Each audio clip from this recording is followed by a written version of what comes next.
Well, whatever improvement they made, you can definitely know they're working now, so. We'll just tell everybody to contact Alex if if people can't hear us, to contact you.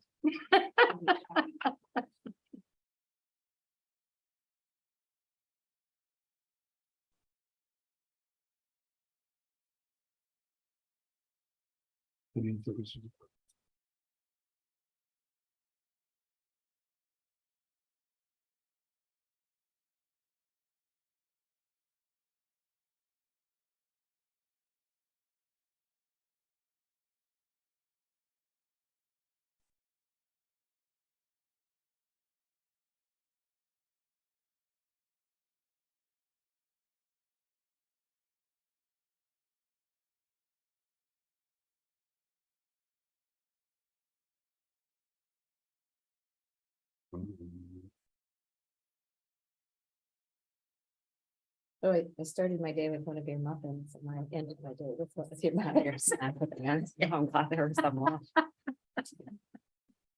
What muffins? She made muffins for Greenscape. Oh, I haven't She done doesn't that. do it for State of Kensington. Yeah, one better for the potluck. Huh? Yeah. Well, we were having a morning meeting, so I thought it only fair to bring coffee and. That's really nice. Yeah, it was very. That's how you get nice. people to show up. Yeah, These are spots, right? they were very good. Yeah, I drove by it today and I was Yeah. just trying to. If not, does it include Abernathy? No, it's Just just, right, yeah, yeah, okay. it's just these ones behind the fence line. Okay. This, There's, Okay. this, and then as you come over here. Oh, this is these. a concern on yeah. Wise Mill. Thanks.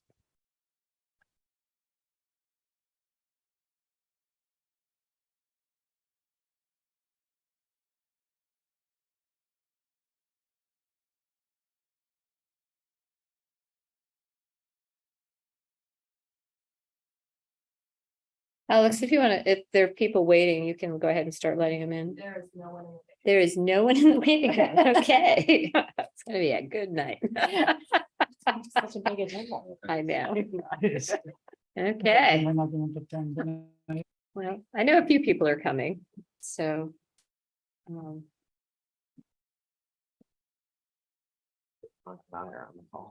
That's right, you and Connor on the call, and Anne's on the call. So, oh, is that Alex? Sorry, I can't see that small. Okay, well, it is 7 o'clock.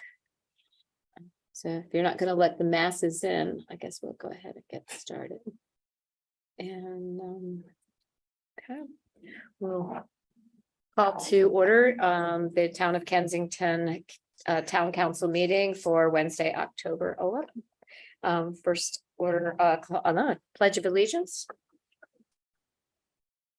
I pledge allegiance to the flag of the United States of America and to the republic for which it stands, one nation, under God, indivisible, with liberty and justice for all.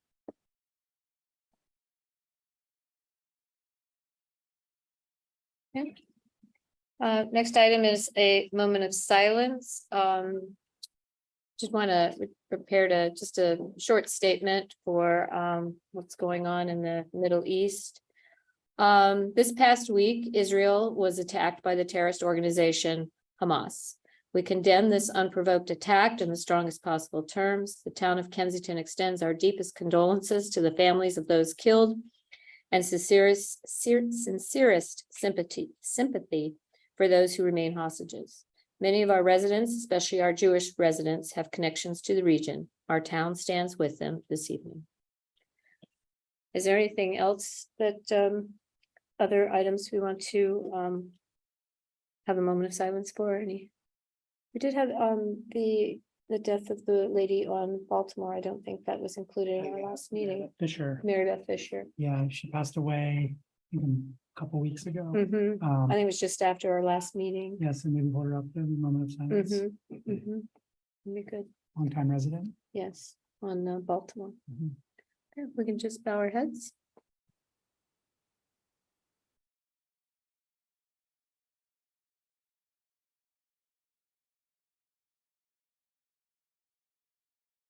Okay, thank you very much. All right, council, you all received copies of the minutes I think I was the only one that made just a couple of edits, didn't have anybody say they didn't like the edits, so I think, unless there's, other comments, I need a motion to approve. I move that we approve the minutes from the September 13th town council meeting. And is there a second? Second. All those in favor? Aye. Aye. Okay, thank you very much. All right, so we will move on down to the mayor and town council. So we're very pleased to have county council member Kate Stewart as our guest tonight.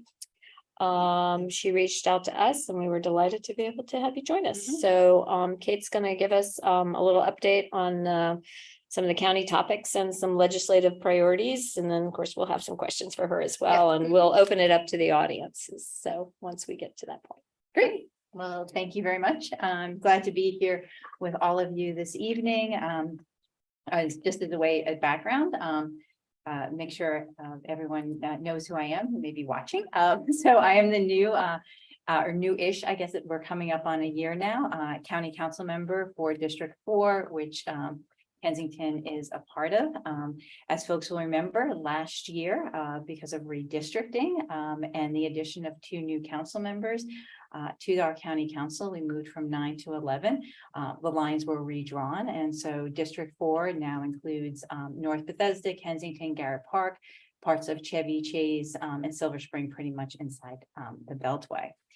So I'm glad to represent Kensington, but I have to say I'm not a stranger to Kensington, nor to all of you on the town council, since I served as the mayor in the city of Tacoma Park for 8 years prior to joining the council.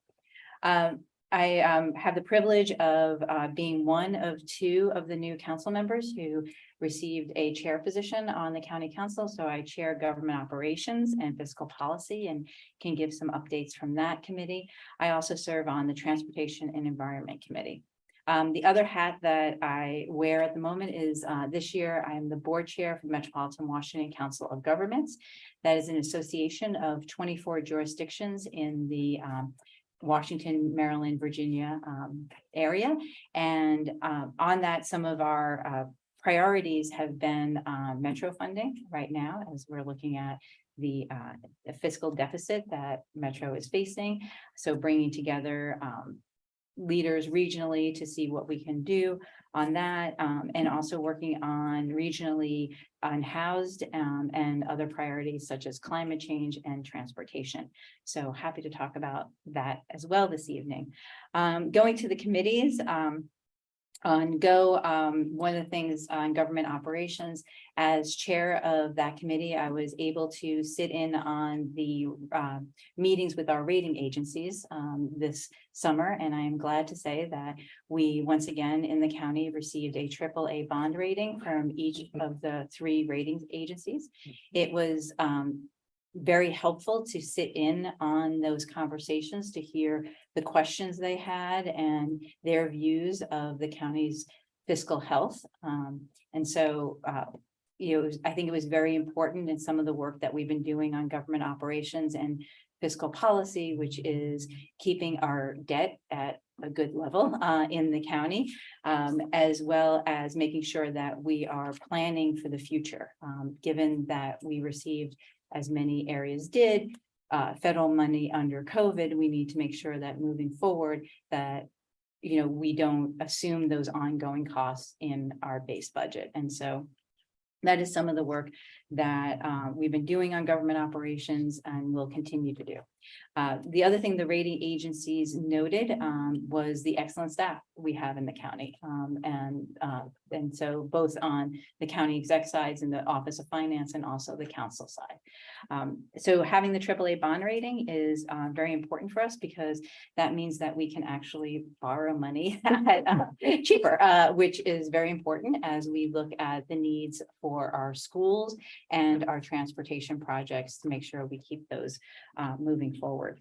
The other thing that I've been working on government operations is making sure we have more transparency when we receive special appropriations, particularly from the county exec's office.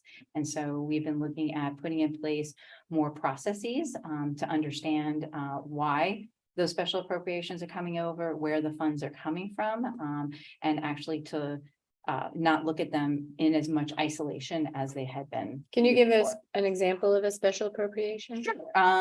So we will receive, numerous special appropriations. Some of them are grants that we may get, so that's just a pass through, so not a big deal. Others are programmatic, and they're coming out of the general funds, and the reserves. And sometimes they're needs, very justifiable needs. And they may be programs that got delayed or weren't ready to go when we were doing the budget. But the way that they come over to the county council right now, it is not clearly identified where the funds are coming from. And they're usually put on the consent agenda for the council. And so one of the things that we're doing is making sure that the cover pages express the why this is coming to us and did not come to us during the regular budget process, and whether the funds are passed through a grant or they're coming from our reserve and general funds. In addition to that, now we are going to have government operations do committee meetings with the different committees to review those. So for example, there's one coming up, Mayor, I mentioned to you the pilot drone project that the police department has proposed. That's an example of a special appropriations that came over to the council that will go to a committee meeting of government operations and public safety to review before it goes to the vote for the full council. Good. So those are some of the processes we're putting in place. Just quickly on transportation and environment. First, I'm going to do a huge shout out and thank you all for your hard work on the pedestrian master plan, because by the time it got to transportation and environment, it was in great shape. So thank you. I would say that is pretty much all Nate. Yeah, well, it was really very helpful to have your thoughts on it very early on. We did spend a good deal of time in transportation and environment reviewing the master plan. We did make some changes to it ultimately, but that just passed the full council yesterday. Oh, wow. And so, Yeah, no, awesome. we just did it yesterday afternoon. Great, So congrats. it's really, and one of the things that we have been stressing with this is this is unique to us here in Montgomery County to have a pedestrian master plan. This is the first time we have done it. And I can't say for surety that we are the first in the country, but I think we might be. It's pretty close, probably, yeah. And it is really looking at how we can center and make sure we're prioritizing pedestrian safety, but also pedestrian experience, which is really important to making our communities livable. Well, we can ask this question later, but there is some sort of issue though with competing issues with bike and pedestrian. And I know when we talked to is it Seth that did the bike or the pedestrian? Eli, excuse me, yeah. Eli. Yeah. He said pedestrians are always on, they are above bikes. Yes. Right. So we do have the bike master plan, Right. Which is about 5 years old at the moment. And so, it is one of the things that we did discuss in committee as well as with the full council is that we have the bike master plan, we have the pedestrians master plan, and then the planning department is also working on the highways and streets master plan now. So these are looked to work together, Right. And they are kind of layered, but yeah, they're Pedestrians are too. we are pretty yes. And I think that is one of the reasons the planning department felt it was very important to have a pedestrian master plan, because many times we are looking at master plans Right. from like the built environment and other things, and we take people into consideration, but this one is really centering the experiences of the pedestrian. So there's a lot of good stuff in there. I think there was like 130 or some odd recommendations. There are a lot. So it'll stay with us for a while. The other thing that we recently did that came through Transportation and Environment is the Safe Streets Act. And this is going to be very important for us, because as we look in some of our downtown areas, we will be increasing the time for the pedestrian crossing, for the lead time on lights. In addition, we will be getting rid of, in many places, the right-hand turn on red. And one of the things that is very important is also looking at our walk sheds around schools. And so now, if there is a crash, it doesn't have to be a major crash for the Department of Transportation to do sort of an analysis of the area to see if improvements need to be made. The thinking was that let's not wait till there's something major happening. If there is even a minor incident crash that takes place, that we should be investigating and seeing why that occurred and what we can do to improve the area. We've been doing a lot of that work, and I also sat in on the Public Safety and Education and Culture Committee that had Montgomery County Public Schools come and talk about their bus routes, how they select their bus routes, and their bus stops. And that was also a really helpful conversation that we're following up on a number of things, because one of the things that became really clear is that the way they evaluate bus stops is not, is this a good location necessarily for the bus stop for children, students to be waiting in this location, but it's the sight lines getting to the bus stop. So there's a lot of things to really think about in terms of where we're placing our bus stops. And we've begun those conversations with the school system. And I'm looking forward to continuing that. I know you want me to talk about leaf blowers. And it did pass, it is signed into law. So we did ban gas powered leaf blowers. The county exec did sign into law. What this means is that there will be a sale on leaf blowers, gas powered leaf blowers in July of 2024, and the use will be banned in July 2025. We are the Department of Environmental Protection is writing the regulations right now, and they will come to us in March for council review before they are voted on. One of the things that I did raise during the last session on this when we voted was the impact on municipalities and whether or not they would be included in the rebate program. At the moment, the answer was no, but we have not gotten the regs yet. And one of the things that I raised and talked to our new director of DEP was to consider the impact on our municipalities and what we could do to look at that. Did I understand you correctly that you're not able to sell them after a certain point, or they can sell them, but you can't use them? Right. Well, you can't, right. We first banned the sale. Okay. So that's we wanted to do that first, so that way people wouldn't like buy one and they're Go up to Home Depot, buy one, and then you say, well, no, you can't use it. right. Okay. So first we're banning sales, and then we'll ban the use. And one of the things that I'd love to work with you all and Matt is, to look at to the extent the town uses the gas powered leaf blowers, what impact this would have on you all, so that as we're writing the regs and working with the Department of Environmental Protection, we can look at how we can make sure that we can try and lessen that impact. With leaf blowers is certainly one category. Yeah. The other one that has maybe even a disproportionate impact for the town is the vacuum. Yeah. So we have this diesel vacuum, it hooks onto the truck. And the It county goes probably behind. has them too, so Yeah. it's. I mean, the crew goes by, and I was talking with our crew supervisor, they did I think it was a record 93 truckloads last year. So that is after it's shredded and put into the trucks, Right. this is a considerable amount, and that's Yeah. just our little, half-mile area. I have to think parks, and I have to think the county is also using it, but as written and passed, it bans pull behind vacuums. And that would mean our entire leaf collection program is somewhat obsolete now. Okay.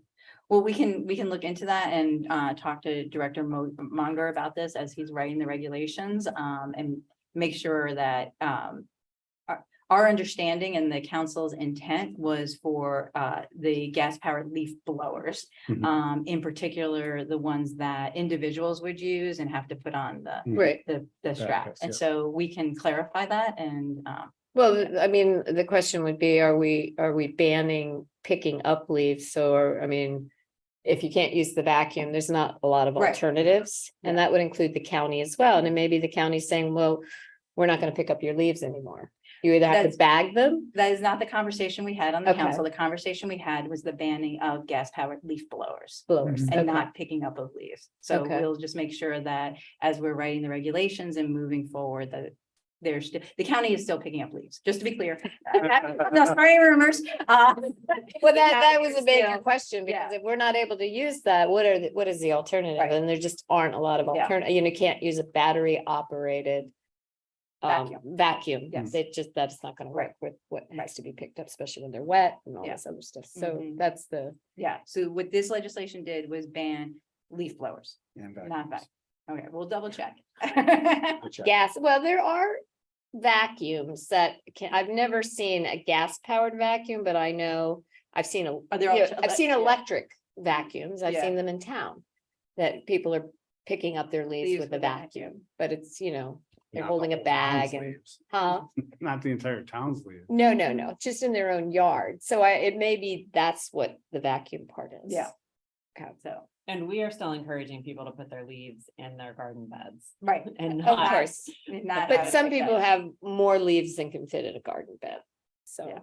So we'll clarify that and Okay. make sure, yeah. But one of the things that I wanted to make sure is when we can work, Matt, with your office and just try and figure out what the impact would be for the gas powered leaf blowers.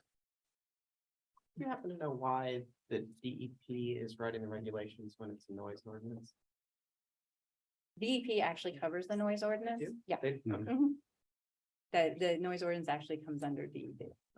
Yeah, like when we were Yeah. talking about the urban noise district, I think it's. So that's an DEP. environmental. Yeah. Yeah. Mhm. And it'll be enforced by them, Mhm. not. So, and we did I'm a little talk, we skeptical did about talk a bit about, the enforcement and the way the department talked about it was first, heavy education. And, providing people, especially with like warnings, and then, it's not until somebody is like flagrantly, not following the law. But I'm happy to have, Director Munger come and talk to you. Well, I was in part of it because as the bill was going forward, was looking at just Home Depot to see what they sold. Yeah, And it was interesting to me that I could find a gas powered blower. That registered at lower than 60 decibels. But I also found battery powered that Mhm. registered at higher than Yeah. 60 decibels. Mhm. And it seems that if it's all about the decibel level. There are products out there, and I don't know if as batteries get more powerful, right? Will they start to exceed 60 decibels, and then what happens? that's what this that, fall? yeah, If it's all about noise, then yeah. how do I know that my neighbor's battery powered one, right? It's not gas, but it seems awfully loud. It may be 70 decibels. So it's a step, but like, as this moves forward. Yeah. But I don't think it's actually being framed. I mean, That's it's how it is in legislation, but how they described it when they Well, push it out, it's about. But the it's about legislation is what it's about the matters. greenhouse gas emissions. is But what it that's is. not what the bill is I don't about. think it is. It's boy, I It's always about hear sound. noise. I think it's, It's right they here. named both. Well, I hear it's- The way noise. we could legislate it is through the noise ordinance. The impetus for the legislation was noise concerns, greenhouse gas concerns, and also health concerns. Particularly for the workers who use this, the inhaling of the gas fumes, as well as what it does to people's ears and hearing. And so the vehicle through which we could regulate it was the noise ordinance. So that's how we did it legislatively. But the impacts are multiple. It's the environmental impact on the climate, the health impacts, and the noise.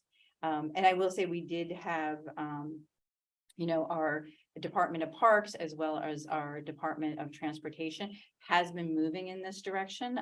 The Department of Parks just did last week a kind of like an expo of showing all their landscaping yard equipment that they have moved to electric. And we spoke with a landscaper who, I forget the name of the association, but it's the Regional Association for Landscapers. And they've been, ever since Washington DC put in their law, they've been moving towards using electric, not just for leaf blowers, but for other things. And they're actually having a group from California come to the DC region to talk to landscapers in the region about how to make this shift from gas powered to electric. How does that word get to the individual person who's doing landscaping instead of a big company, Yeah. like Shore or something? So that's one of the things that we talked a lot about on the council. The Department of Environmental Protection right now is doing a survey of businesses to gather more information than they did in their sort of work they did prior to this. When Director Munger came before the county council, he had a long list of outreach that their department is going to be doing to make sure that we reach, and not just the large landscapers, but the smaller ones as well. Included in this was reaching out to particularly Spanish language media, because the landscaping business has a large proportion of Spanish language business owners. So that's part of the plan.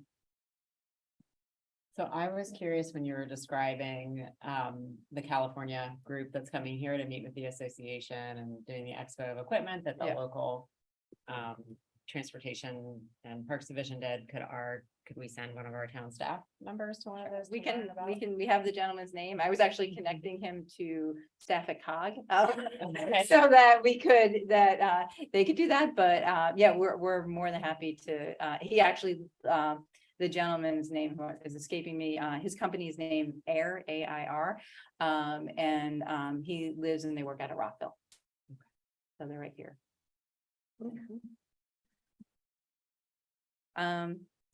Yeah, so, the other thing, there's tons of things. We've been spending, I think you all know, a good deal of time in Kensington. One of the things that our office is very much focused on is constituent services and making sure that, especially as a district council person, reaching out to folks. So we had our field office set up at the farmer's market. I think you did that at least 3 or 4 times. Oh, this yeah, we were summer. out there quite a bit, but it was great to hear from folks, get to know more of the residents, make ourselves more known, especially I think there's a lot of confusion with the redistricting, and as it is, lots of times people don't even know. They have no clue. They have no clue what district they're in. So I really appreciate that you guys have done that, Yeah. because I don't know how much people come up to the tent. I've seen a few people, so I hope you feel it's been successful and you'll want to continue to Oh, do yeah. it.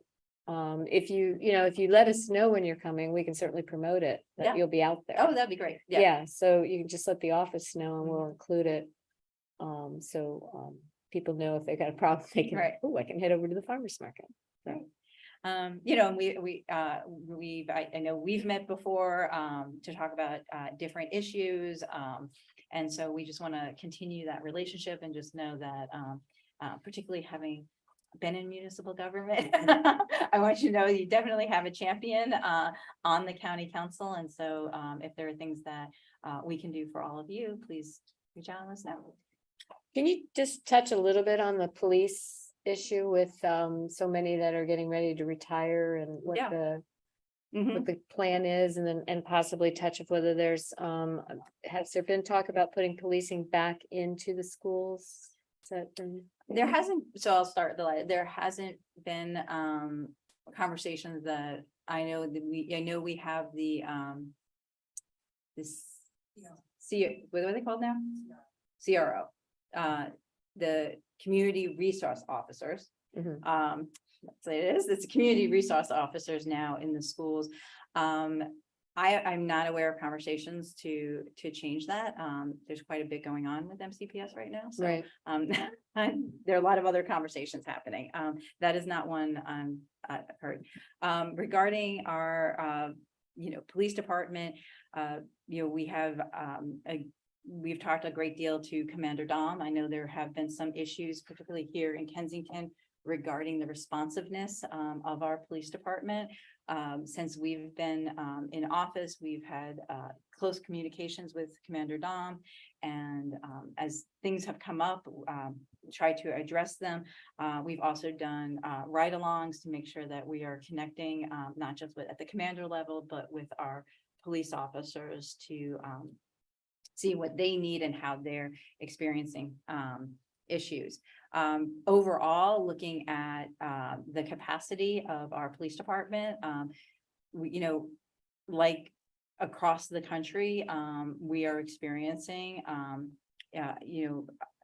vacancies in our department. One of the things that we did last year was have a $20,000 signing bonus for officers, and that did help, increase. I think the class that we have going through the academy now is the largest that we've had, since COVID. It's still not up to what we need. So I think that is, something we, continue to talk about. How do we attract officers? We do have, a very successful cadet program, that is a way of getting younger people into, see policing as a profession. And actually, today was our COG board meeting, and we actually just had the regional report on crime and policing. And this is an issue that is across all the jurisdictions. Right, it's not just here. It's not just here. And, we talked a lot today, at our board meeting about what are some things that, we could be doing in the region even, to do this. So that is something that, I know our police department, our chief, is looking at with the county executive, and regionally, the, committee of chiefs is looking at. For example, one of the things that came up today was, departments kind of taking from each other. And one of the things that, the chief who now, heads up that committee, did say that is a conversation that the chiefs have been having, so to have friendly agreements about when, you kind of poach people from other departments. Right. I will say that, particularly, I think, during COVID and after, there is a great deal of regional coordination that is going on, right now. As we know, particularly property crimes have increased, in the region, and carjackings, have gone up. And there is, a great deal of coordination going on, and the sharing of information, because lots of times, the folks who may commit that crime are jurisdiction they're in, or may take a car to another jurisdiction. And so there's a great deal of coordination happening right now. Well, I was very pleased that somehow the Fairfax police learned of the Yes. recent robbery here, and they reached out. And, because they're having the same problem over Yep. there, so that was good. Yeah, no, there's, we went through a lot of that today, and I know, talking to, some of our police officers, one of the things around the country and regionally, we've been experiencing is also like the drag racing and other things that happen. And like almost all the time that occurs, those are people who are coming into our community. And they actually send out scouts ahead of time to see, is this a good location? And they have increased their monitoring of social media and communicating with, different jurisdictions, so.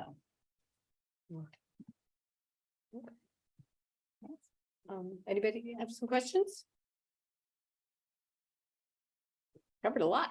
Well, I would say we're coming up on a CIP season. Mhm. And it's a full CIP, right? Mhm. So everything's on the table. Where, especially after coming out of your geo meetings, and what is, first of all, the AAA rating agencies, and they talked about the long-term fiscal health of the county. What were some of the comments that they made? Oh, one of the things that they did talk about was, the fact that we have been keeping our debt ratio at a good level. And so as we go into the CIP, one of the things that we're gonna have to be conscious of, and actually, this was the committee meeting that we had last week on government operations to actually review our capital improvements projects budget holistically at a macro level before we get into specific projects, because one of the things that we're looking at is there's a lot on the table already. And even to just accomplish the things that we've been talking about for the last few years. And so to understand what has already been talked about in the pipeline for transportation issues for the schools and everything. And so we wanted to start that conversation on government operations so people had a good understanding of what are we looking at for the CIP. You know, one of the other things that did come up during the conversations with the rating agencies was some of the changes we made last year to the recordation tax, the one-time fee people pay when they sell or purchase a home. And that, because that money was dedicated to capital projects and goes to our school projects and our transportation infrastructure projects, and it is a stable, recordation tax goes up and down, but it is an identifiable, fairly stable source of funding. That's what the rating agencies like to see. And so some people may not like that. That's the recommendation. I understand that. However, for the rating agencies, what they're seeing is stability and predictability in terms of how we're paying for things. And so those were positives that they talked about. And I think the other thing is our strengths in the region. We have, we do have a very strong economy. We have an educated workforce. We continue to attract new businesses. We've actually moved up in terms of our rating across the country for biotech firms. We were 4, now we're 3. So all of those things that as they look at long-term potential for the county and where we're going, they're seeing good things. So with that, I mean, I think, that some of that have extended Yep. is something that we are very concerned about. And so my fear is you go into CIP, especially with this idea that it is a positive to keep your debt ratio low. More projects are going into the funnel than are coming out of the funnel. Yep. And some projects, like some that have been extended, have been in the funnel for forever. Yeah, I mean, the original idea was like 1972. right. But it has been in this ongoing CIP saga since really like 2012. And I guess as a positive we keep our debt ratio low. Part of that is we keep just moving projects out another year, another year, another year. And so that I think is my fear with it being CIP season again, is that what happens with some of that having extended. Yeah. And also noise library. Yeah. Noise, Yeah. yeah. So I think on the bigger picture of projects coming in and just getting pushed down the road, that is something we talked about at the committee level, that like we need a true CIP because it is ridiculous and it is not fair to residents to have something in the CIP if we just keep kicking it down. Well, or So- people just deciding to take it out Right, Yeah. because they don't like it. right. Well, and business and property owners as well, who are trying to sell their properties, but it's caught up in a never ending CIP. Yeah. Yeah. So that is what we want to work on this time and like last year, stayed in the CIP. You have my commitment as the district council member to continue working on that and working with my colleagues to make sure it stays in there. Okay, well, we appreciate that. It's just, it is getting to the point of, seeing it in your lifetime. I mean, it's just, because it just keeps, yes, it's staying in, but it's we just need pushing to it a little further, not push further it. away. Yeah. And it needs to not Right. do that. Yeah. Well, and everything that we just talked about, that you started off with the pedestrian master plan, taking pedestrians into account, all of these wonderful ideals. This touches that, right? This pulls people off I of agree. Connecticut Avenue onto a smaller scale, safer road that can be purposely built with pedestrians and bicycles and all the infrastructure to support them. And it's everything that the county espouses, but then when it comes time to doing it, they're like, oh, but we don't, on paper, it looks great. But we don't want to actually.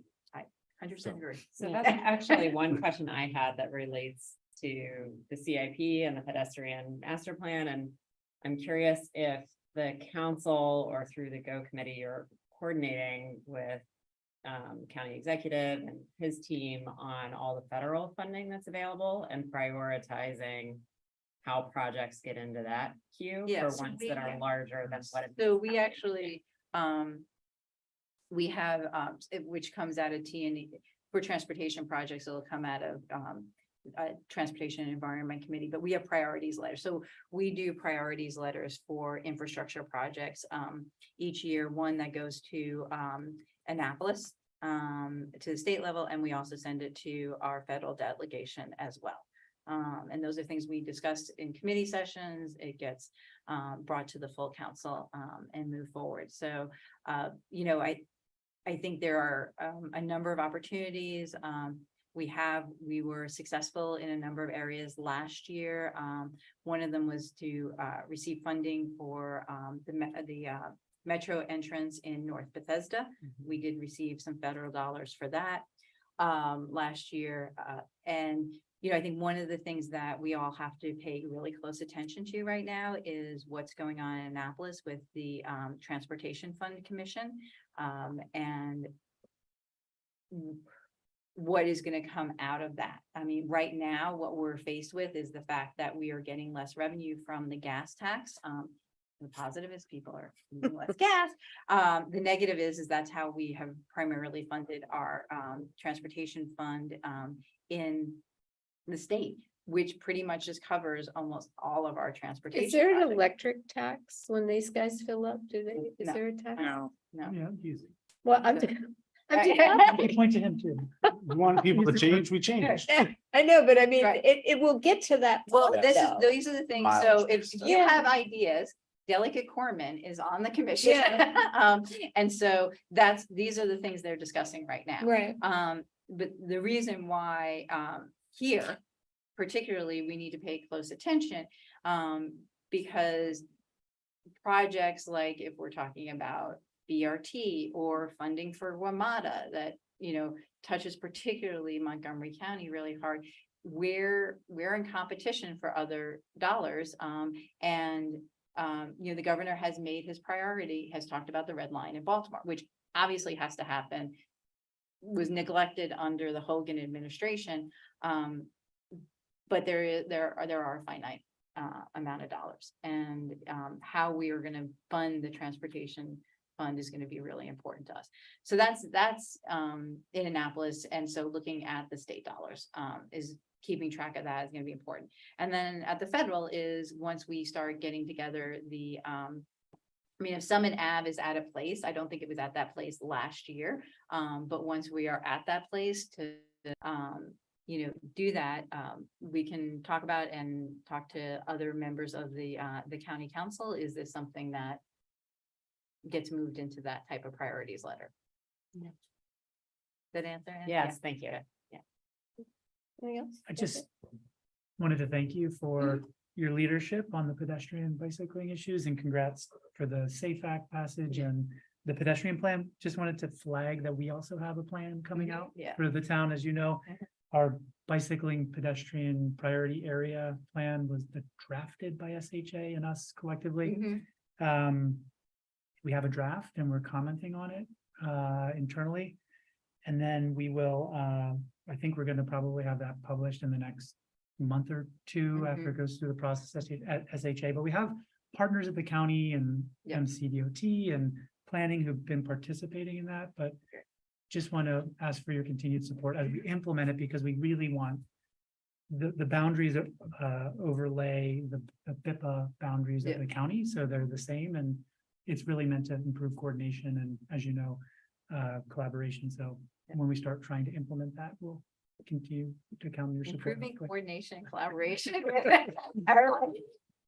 You could do that? Yeah.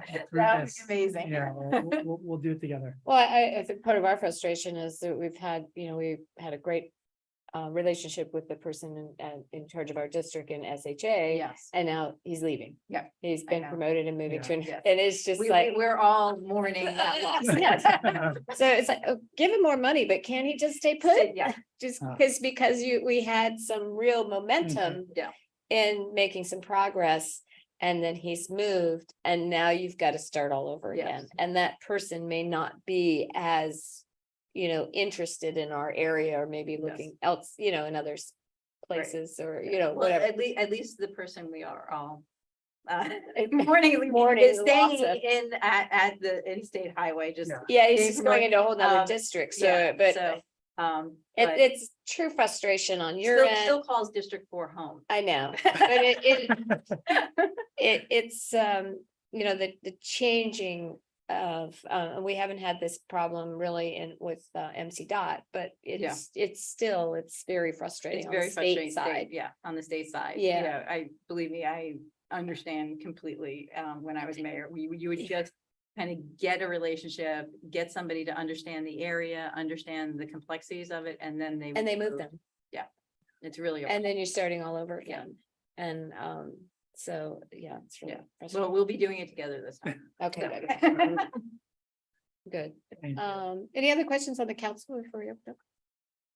Okay, we have a few people in the audience. Does anybody in the audience have a question in person for Councilmember Stewart? No? Anybody online have a question? John, I see your hand up, John Gerson. Unmute and. Yep. Okay, I think I did it right. Yes, Yeah. we see Hi. you and hear you. Okay, hi, thank you to Councilmember Stewart for taking time to come out to meet with folks this evening. We really are very fortunate to have her, I think, representing us on the county council. So the question I have relates to the 10220 Frederick Avenue apartment complex, which was formerly owned by the Mormon Church, the Brookside Apartments. And I know that the town leadership had really pushed for it to be affordable housing. And unfortunately, Montgomery County did not come through the way we had hoped. So we sort of had a missed opportunity to have the county work in partnership with the town to purchase the property and create affordable condo ownership in our community. And so I guess I wanted to ask Councilmember Stewart if she could provide some insight into what didn't come together and how we might be better prepared should there be another opportunity in the future. Thank you. Thanks, John, for that question. So I feel like I came into office kind of at the tail end Right. of that. You did. So I'm not sure. I can't really speak to, though I do have to thank the council. I mean, I know you all were so committed to that project. And it did work with the mayor a bit to try and clarify some legal questions with the county attorney, but unfortunately, the clarification didn't exactly go the way we wanted it to go. I still don't think it should. Yeah, I know. Um, So it's hard for me to speak to, the county's commitment prior to my taking office. What I can say is moving forward, you have the commitment of our office to be a true partner in working on these types of projects and to, help as much as we can push the executive's office. Well, are you going to change the wording in the law that would make a religious organization that if you put something on the market, you have to, the county has right of first refusal? Yeah. And that's one of the things that we have to work with the county attorney on. Yeah, because so- that just made no sense to Yeah. me that when you are, even if you are a religious institution, why you still don't have to, yeah. Yeah. That didn't make, I mean, if they were selling to another religious institution, okay, maybe Yeah. you could do that, but. I asked a lot of questions and I was unable to convince the county Okay. attorney of that, but Yeah. there are a number of things. I know we now have a newish director of our Department of Housing and Community Affairs and DHCA, and he's very interested in these areas. So Okay, well, just hate to miss another opportunity Yeah. for that. And it also looks like there's pending legislation to allow the county to assign the right of first refusal to another entity. Yes, that is something we're working on, yeah. So, Thank you. thanks, John. Joe Campbell? Always good to see you in Kensington, council member, and I really think you've done a terrific job on constituent services overall. And your staff, I have found to be very friendly and earnest and responsive. There is one minor issue that has sort of slipped by the county, county bureaucracy is kind of not followed through on. I know your staff has been in touch with them. This has to do with with Kensington Cabin Park on the south side of Kensington. And we have periodic problems there with people running their dogs off leash. My little dog has been attacked twice over the years in this park with from dogs being allowed to run off leash. I think that this park could use a few more leash law signs, not that that's going to be an enforcement magic wand, but I think it would really be very helpful if some more signage were put up to remind people about the leash law. In fact, there's one sign on the western side of the park, one of the entrances from the west on the park, that has been removed or stolen and has never been returned or put back in place. And I've been in touch with your staff on that, and they say that the county park people are reluctant to restore that because residents are not following the policy anyway, which seems to be a backwards way of trying to work on this. But that's what the Parks Department staff reported to your staff. So I was just wondering if you might be able to give some renewed attention to that issue. And it's in Kensington Cabin Park, south side of the town. And again, a minor thing, but nonetheless pretty important, especially when your little dog is a target of attacks from larger dogs. No, Joe, I really appreciate it. And actually, I should say that my chief of staff and my deputy chief of staff are with us this evening. And, you know, I'm always a true believer of kind of going back again and requesting and asking again if we could address this situation. I would say I personally have a dog as the mayor. We all have dogs. We all sir. have We're all dogs. dog owners. And I have to say, as somebody, as a dog owner and somebody who's a runner, people not having their dogs on leashes actually is something that can be really scary, even for somebody who very much loves dogs and is around dogs, because you never know how they're going to react. And so I'm sorry you've had that experience. But we will go back to the Parks Department and see if we can make some progress on that. Yeah, that'd be great. As they say, it's a small ask, and I know your staff, in particular, Paul Ellis, has been working on this. And it seems like, from my vantage point anyway, that the county bureaucracy has sort of just said, this is not something we're that terribly interested in. Just another minor issue, and since your staff is in the audience tonight, I would like to call the county's attention, or your attention, I guess your staff's attention, to a very tall, very dead pine tree on county property along the Kensington Parkway access road. And the nearest street address is 10023 Kensington Parkway. And that tree is really large, really dead, and is really a hazard, I think, to falling in a upcoming storm sometime. Oh, we can definitely call them. So it's not a town matter, I'm pretty sure. So since it's on county property. Double team. Anything else, Joe? Thank you, council member. It's really great to see you in town, and appreciate your taking time tonight. Good, thank you. Right, anybody else have a question? Okay. Yeah.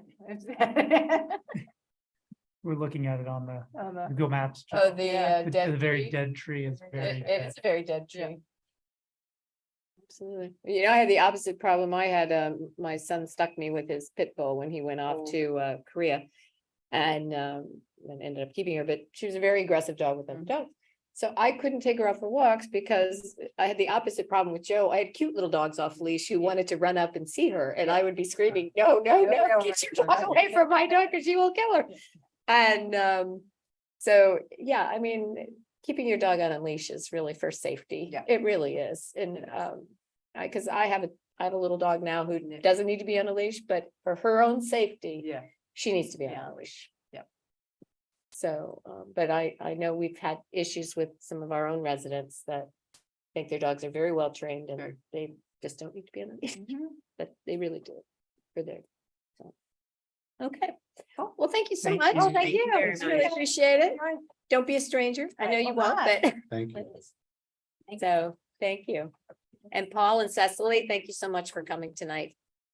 Thank you. And you don't have to stay. No. I see Sue Ellen here. Okay, thank you very much. Thank you. Okay. All right, so we will move down to the next item, which is the Holy Cross health sign. And Matt, I don't know, is the person here? Oh, is it on the line? Jeff Bartlett with Holy Cross Health is. Oh, there he is. Zoom. Okay. He has requested, we discussed this during work session not too long ago about the potential placement. The Holy Cross sign at 10605 Concord Street. This is not a variance. What they're requesting is comment for the county sign review board. Holy Cross Health has requested to place a sign above 26 feet of grade. County sign review board has requested comment from the town, so they take this back up. And Mr. Bartlett is on Zoom. I will pass it over to him. Okay, all right. Good evening, all. Can you hear me okay? We can. All right. Well, thank you. And I certainly appreciate the time to meet with you all, the forum, to connect with the council. As Matt said, I'm Jeff Bartlett. I'm the Director of Capital Projects for Holy Cross Health. And we are operating a Holy Cross Health Partners practice in Kensington that has just relocated from just up the street on Farragut Avenue to where we currently are on 10605 Concord. If it's possible, I'm happy to share my screen, and I have a few slides if those that are online can see. Hopefully we can talk through a little bit. Okay, Alex is going to give you permission to do that. Give her a second. Sure, great.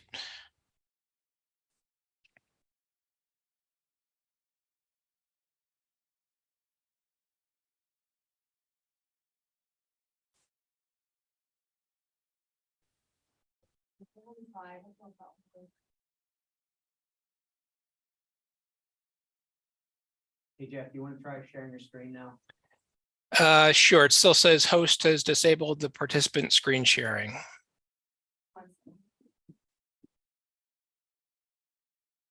Go ahead and try one more time. Yep, there we go. That works well.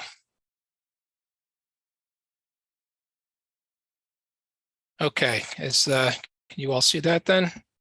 Yes. Perfect. All right, great. Well, thank you again. So just to give a quick overview in terms of the locations that we're talking about, the previous location of our health partners practice was at 3720 Farragut. We have relocated and been in operation since January at our new location just down the street at 10605. Again, this is primarily a physician's practice serving the community, mainly the seniors and underserved part of our community. What we're proposing is really a reuse of the existing sign that was installed at the previous location. That was an existing box sign. As you all know, I'm sure we are doing everything that we can to save our costs and use them on patient care where we can. So this was an opportunity for us that we wanted to reuse an existing sign. And we are proposing a height variance with the Montgomery County Signage Board to allow us to install that sign at a top height of 47.5 feet. The sign does have some internal illumination Although, again, I understand there could be some restricted hours, which we are, again, amenable to working with the council and the town to certainly, hear those concerns, and we'll work with you on that. The old location, again, just to give you an idea of the existing sign that we are talking about, this was the old location at 3720. We would be using essentially this existing box letter sign here. The new location, if we're looking at from Concord Avenue, is a 4-story building. I don't know the exact age of it, but it does have some limitations with where we're able to mount the signage. Primarily, that is due to these HVAC louvers that you see on kind of these interstitial between windows. And so we had proposed to mount the sign essentially at the top left corner of that building to both get out of the way of windows and get out of the way of any of the HVAC louvers. This has already gone through landlord approval. We've had some initial review with the Montgomery County Signage Board, at least in terms of getting on their agenda, but understanding they wanted to defer to the town of Kensington first.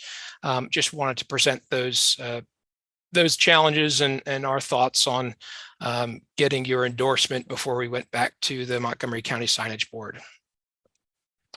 Happy to answer any questions that I can, but again, thank you for your time and the forum to speak to you all. Great, thank you. Council, do you have any questions? Jeff, I'm looking at the facade of the Concord building, and I can understand what you mean by the HVAC louvers. Is it, if the sign were to be placed on part of the building, in between the window levels, over top of those louvers, what does that do to the operation of those pieces of equipment?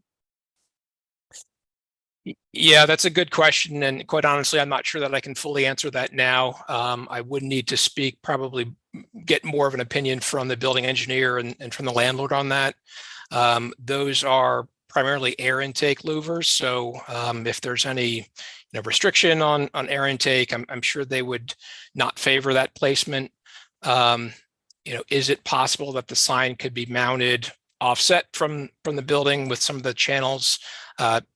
Quite honestly, I think anything is possible. But again, initially we had proposed, or I think the landlord quite honestly had proposed in our lease that the location at the top of the building to avoid those louvers was their first choice. A new sign, channelized, lit up, kind of in accordance with our code and what we ask, other businesses coming in. You talked about trying to save costs. What would be the cost of having a new sign made? We, again, haven't gotten a fully detailed estimate from, in terms of going through the shop drawing and design phase, but our signage vendor estimates that's probably between $5,000 to $8,000 for the labor and material for the sign. Again, we've already assumed the cost for installation, but again, that's about a $5,000 to $8,000 add to our capital budget. Okay, so I just want to make, this is trying to save $5,000 to $8,000. Initially, right. So the intent to reuse that existing sign that's again in good working condition was that saving money where we can. I mean, we've reused furniture and reusing artwork and other items. So just looking at all opportunities to save costs. Okay. And this is the same health cross that made $654 million in 2022. Yeah, again, we were also in the red. I mean, as you don't have to go through the last few years, but it's been a challenging time for all healthcare systems. Contract nursing and other labor costs have gone up, and that's really what's driving our margins. Certainly, I would love to say we have a lot of extra costs. Our capital budgets have been cut basically in half for the last 2 years. So we have projects that we are wanting to do that have been deferred just due to those capital restrictions. But luckily, this was one that we had in the books and were able to move to this new location and serve the community. What was the, I don't know if you can answer this, but what was the reason for moving, and what was the cost savings or increase to your capital budget to make the move? I'm just trying to get a sense of the proportion that this sign, a new sign, would add to that overall moving cost. Yeah, I think again, our old lease was up, so that was really what predicated the move to a new location. We also expanded our footprint slightly, so looking to bring in additional providers, and this location fit the bill.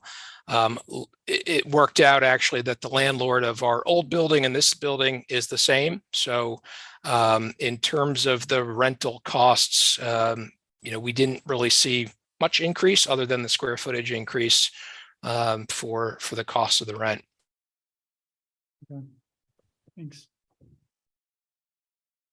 Anybody else, any questions? If, I guess, so one factor is the cost. The other is the placement. Does keeping the old sign and placing it at 26 feet work? Well, again, I think the challenge is in terms of the placement are these louvers. If I had to pick and say what are our priorities, I think it would be to reuse the existing sign and not incur additional costs. If we can find a solution that mounts this sign at an appropriate location that meets that height restriction, we'd have to go back to the drawing board a little bit and work with the landlord and identify, can we find a solution that mounts the sign, perhaps here or somewhere that working with those HVAC louvers doesn't interfere with their intake. But again, I think our priority, if we had to rank them, would be to keep costs low, reuse the sign that's in good working condition and was previously in place. And if we can get the height variance, that's a double win, certainly. It's covering a window on. I'm having originally, trouble right? understanding what it is that we're being asked to approve, or against which standard we're being asked to evaluate So this. the sign review board, because the proposed sign is above 26 feet grade, the sign review board with Montgomery County, their staff, Roger Water Street, reached out to us and said that they wanted the town's position. They wanted to see if we would support the sign being placed above the 26 feet grade. So that's what we're being asked to see. So does the sign review board need to evaluate the height as a variance from any standard? So really, we're not granting a variance, we're weighing in on a requested variance at the county level. Okay. They were originally on a sign review board agenda. They went back to Jeff, they came back to us and asked that we make a determination before they take this back up. It has kind of been consistent with all sign review board cases. Because we're a locality, they want to know how we feel before they make a ruling. Pretty much, if we say no, they probably won't put it back on the agenda. Okay, and so then, from our perspective, is this sign fully compliant with our own sign ordinance, which prohibits internally illuminated box signs? Yeah, so the only issue Holy Cross would have is, no matter where they place it, at 26 feet or 46 feet, because the rear of the property is adjacent to residential, they would be restricted on the illumination. It would have to be turned off by either the close of the business or 10 PM, whichever comes first. Even though the sign is not facing residential. Because the way our code reads, it's abutting, confronting, or conforming residential property. And so the sign type is compliant. So the sign that they want to move from 3720 Farragut to 10605 Concord is compliant with our code.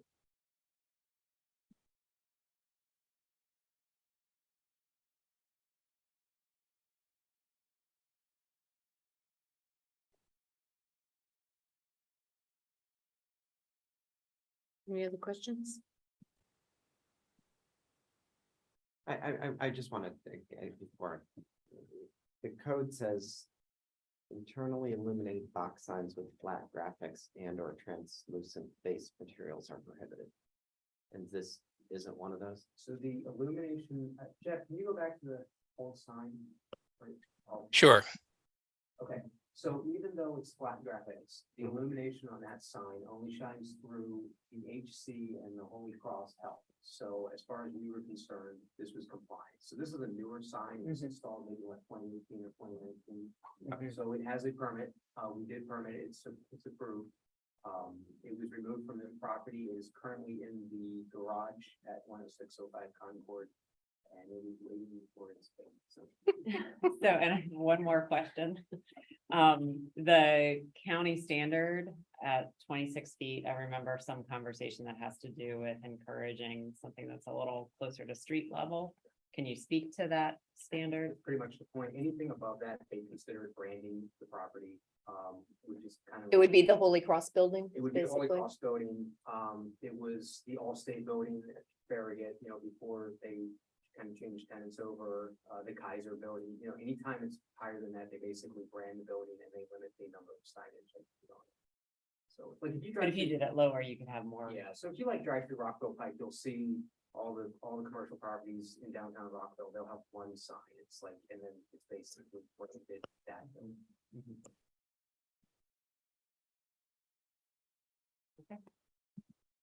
How much of the building is Holy Cross occupying?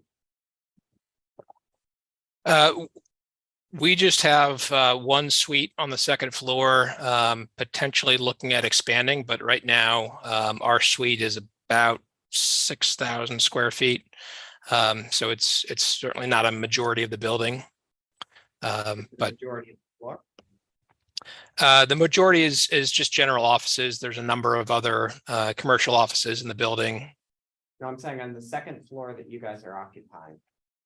What percentage of the second floor are you occupying? I'd say roughly 50 to 60% of the second floor. So and it's a 4-story building? Mhm. So for Correct. 1/8 of the building, you guys are branding this as the Holy Cross building? Well, we'd certainly love to. I mean, again, I think it's for us, getting visibility for patient wayfinding, identifying the location is important for us. This was something that the landlord was amenable to in our lease. And so, that's always something that's important for us, as you can imagine, is showcasing our brand and our name, as well as patient wayfinding. But showcasing your name and your brand has a value, correct? Yeah, I think you could certainly argue that. I mean, I think it's one of the factors that we look to include on any lease, understanding if there are restrictions or standards or permitting rules within the jurisdiction, but we would certainly prefer to have a signage option included.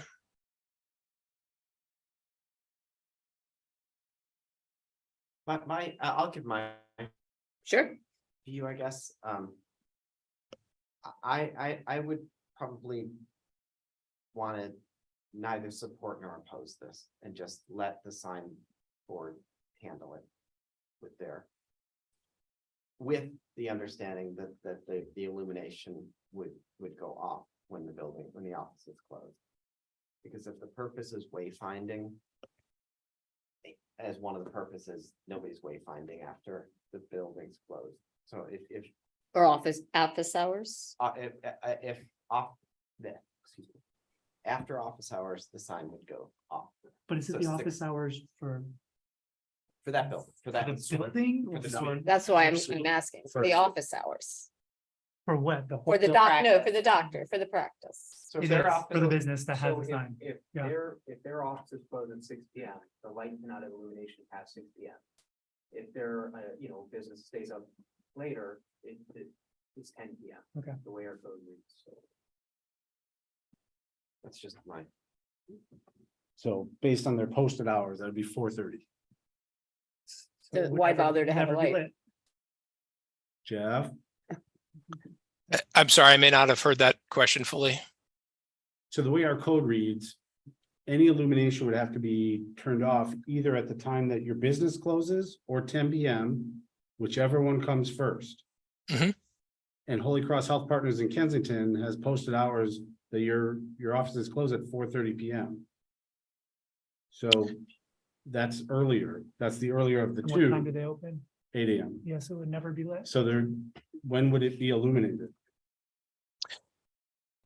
Well, again, I think it's, this is something that we're amenable to working with you all on.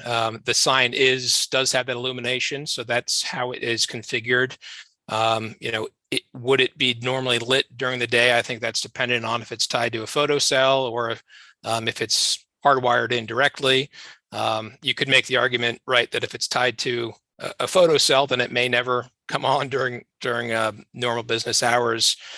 Appreciating that's not a need for us to shine a bright light in the middle of the day. I don't know if there are other times, then maybe it's overcast or cloudy, or you've got a solar eclipse that might turn it on during daytime hours. But normally we wouldn't plan to illuminate it. Well, I think, yeah, what we're saying though is you probably would never illuminate it because there's no need to have it on during the day. And then you're closed at 4:30, so when would it be on?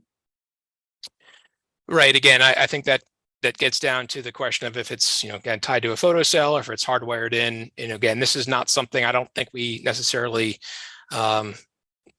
it's not our highest priority to have it illuminated. I think this sign was configured to have LED backlighting, but again, it's not, if that's a concern, we understand that and certainly don't want to impact the residential areas of Kensington.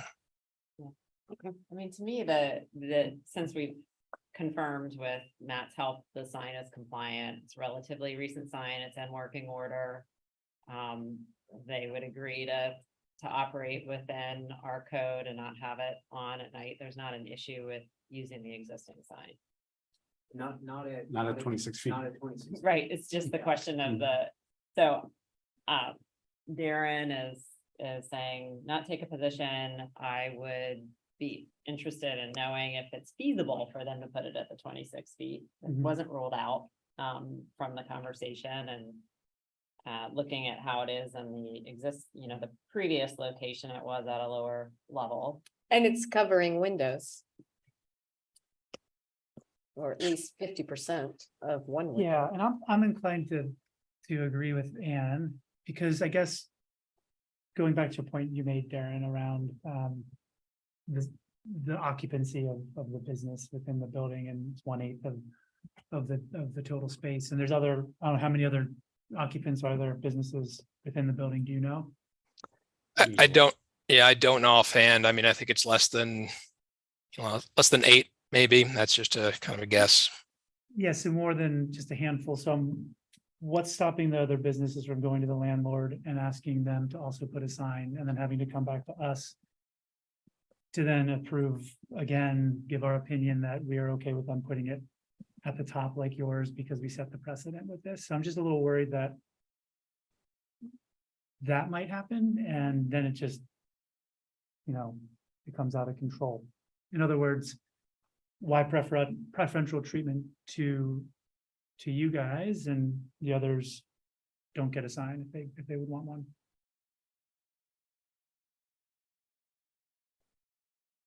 So yeah, the 5-story, 55,000 square foot building. And he said about 6,000 square feet Mhm. out of 55,000. Mhm. That is a small amount, really.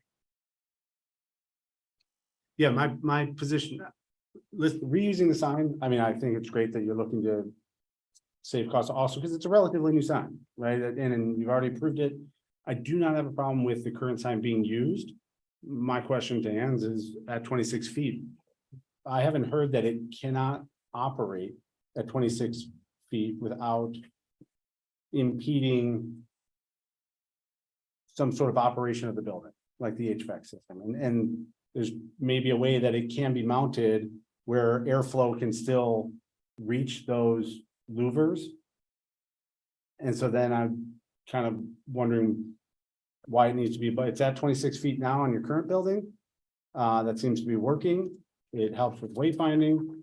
So I guess my position would be, unless there's something that you can point us to as to why mounting it at 26 feet would be detrimental to the operation of the building, I think 26 feet is appropriate.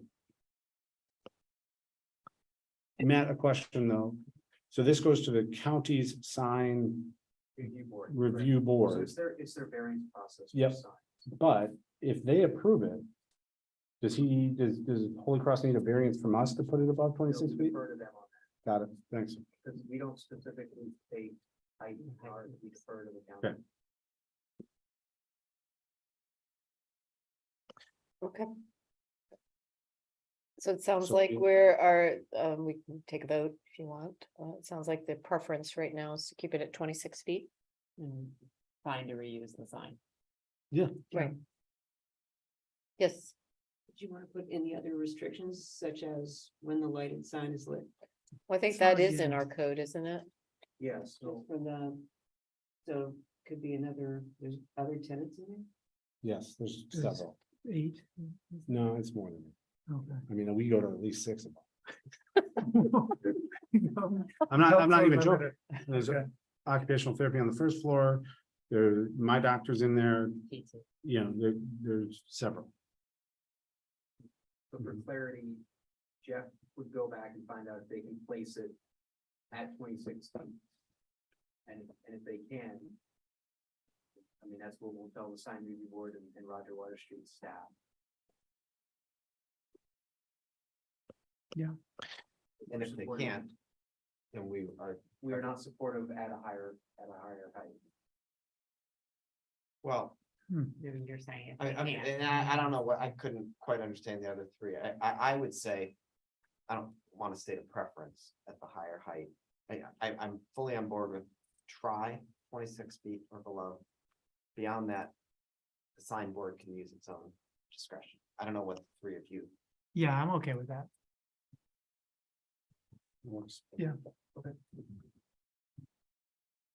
I just don't want to oppose it at the top because I don't want to. So who is the person is it John Blick who will let us know if it's possible to do it at 26 feet? Is that who we're gonna? So Jeff, I'll reach out to John Black and we can communicate and see what the options are at the 26-foot height. And then once we know the answer, then I'll reach out with Mr. Water Street, this team at DPS. Let them know. Okay, Does anybody in the audience have a question regarding this sign?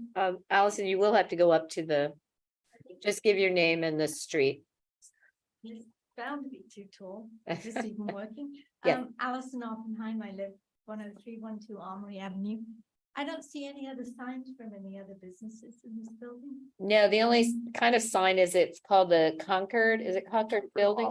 Office Center on the awning. Otherwise, there are no other signs. So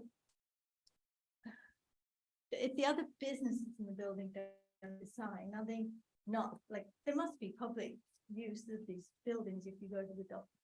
So if they don't need a sign, why do they need a great big sign? And the second question is, if you're driving a car, you shouldn't be looking up to find where you're going.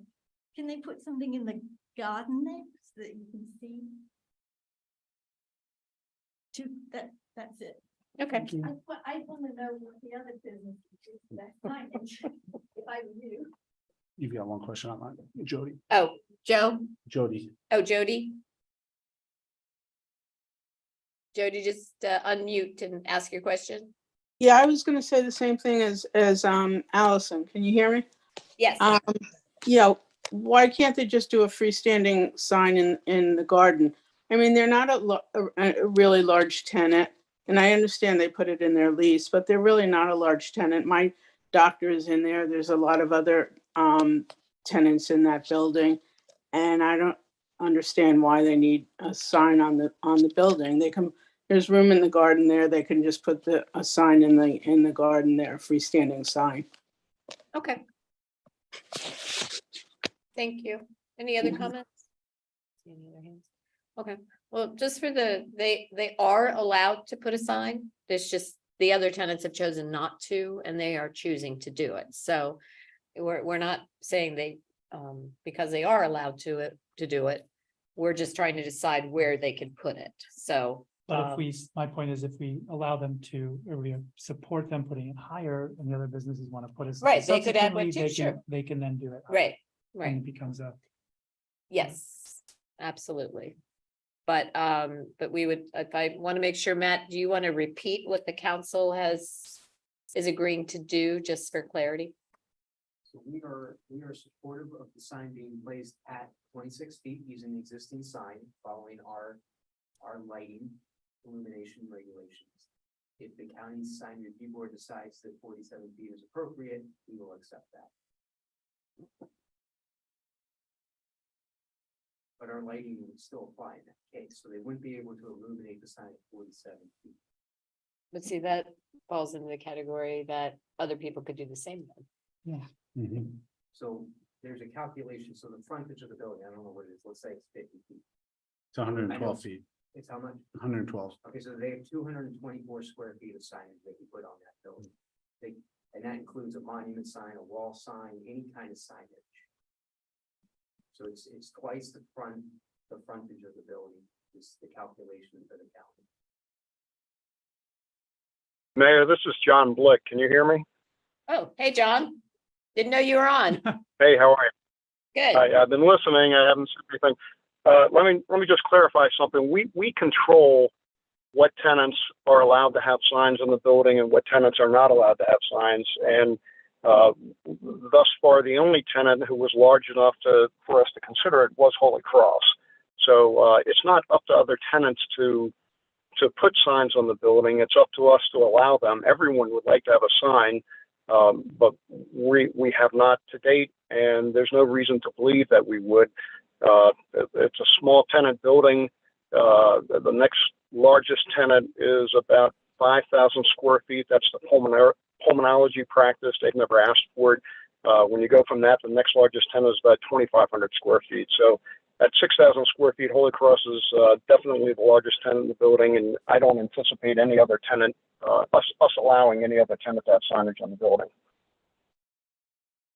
Hey, John, it's Connor. How many tenants do you have in the building? I don't know exactly, but I'd guess maybe, 22, 23, 24, something like Okay. that. Yeah, that just Lot from of seeing the small board. tenants. Yep. Yeah, Jeff wouldn't know that, but there's a lot of No, I tenants know, when you I'm go not- into the other floors. As tenants.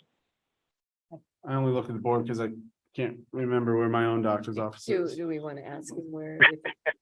Putting it? Yeah, Yeah, hey, that's good. since you're on, John, these Mhm. air intake louvers.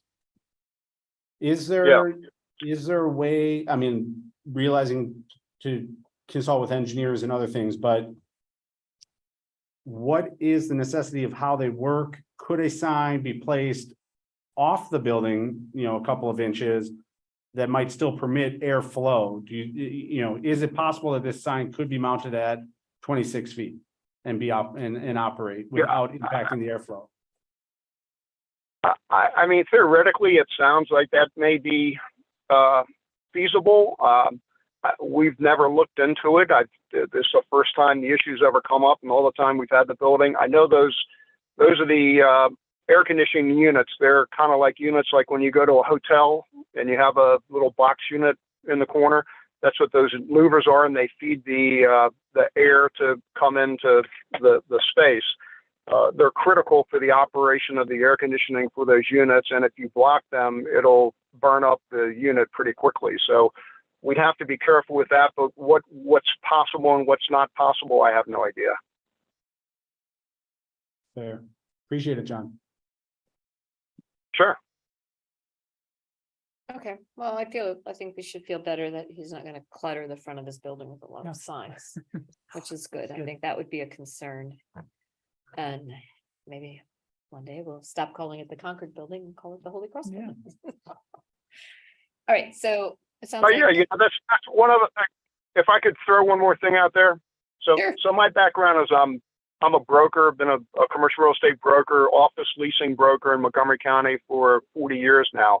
When you put a sign on a building like that, it's not, I mean, maybe somebody calls it branding. It's not branding the building. The building still remains. I mean, if you drive all around the county, you'll see signs all over the place. That doesn't mean that the building changes name to the Holy Cross building or whatever. It's just identifying a major tenant within the building. So if it was branding the building, candidly, I wouldn't want it because I've got 22, 23 other tenants, and they don't necessarily want to be in the Holy Cross building. They want to be in the Concord Office Center building. Right. True. Okay. Thank you for joining. Hey, John, I don't know that you have an answer to this, but now I'm thinking of it from the other side, right? Because my doctor's in there. And I know there's a number of other medical providers. If they're not part of the Holy Cross Health Network, will they find it confusing that somebody like me who's like, oh man, this building is now the Holy Cross Health building, but I don't have Holy Cross and I don't use Holy Cross, so now I've got to change doctors. Do you think there's a chance? I don't think so. I mean, no, I don't. I mean, case in point, they were at 3720, which we also owned, which we also have medical, tenants over there, and it didn't create a problem. If anything, to be very honest with you, the biggest problem was with the Holy Cross tenants because they were, as Jeff said, elderly and they would get disoriented, and that building getting in and out is a little more, complicated because of the design of the building. So I don't see that as a concern at all. Okay, that's great. I appreciate it. And again, I would be the one with the absolute positive greatest concern, because the last thing I want to do is to put Holy Cross in and then chase out other tenants. Yep. Great, thanks. Okay. Sure. Right. So we're good.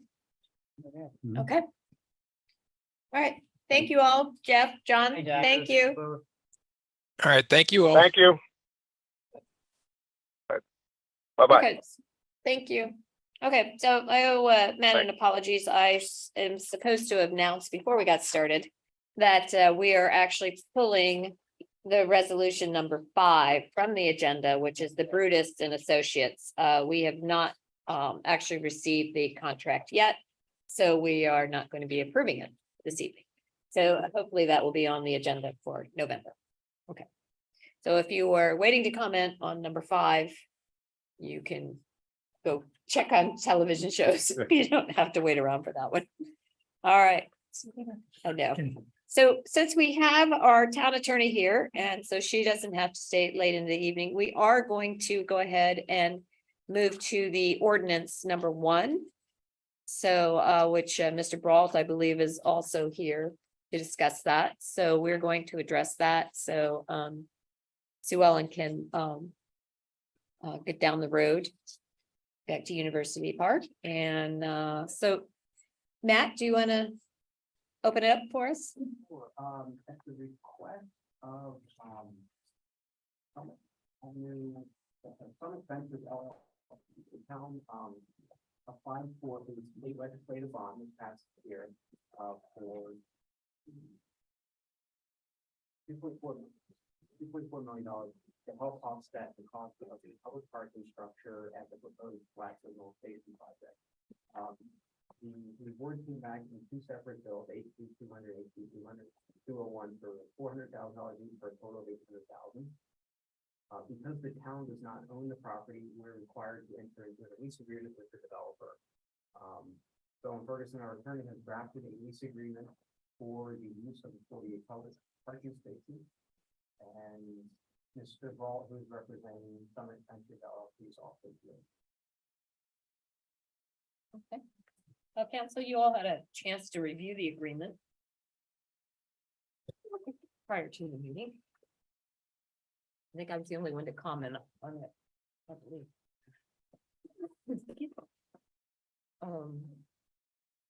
You all have any questions?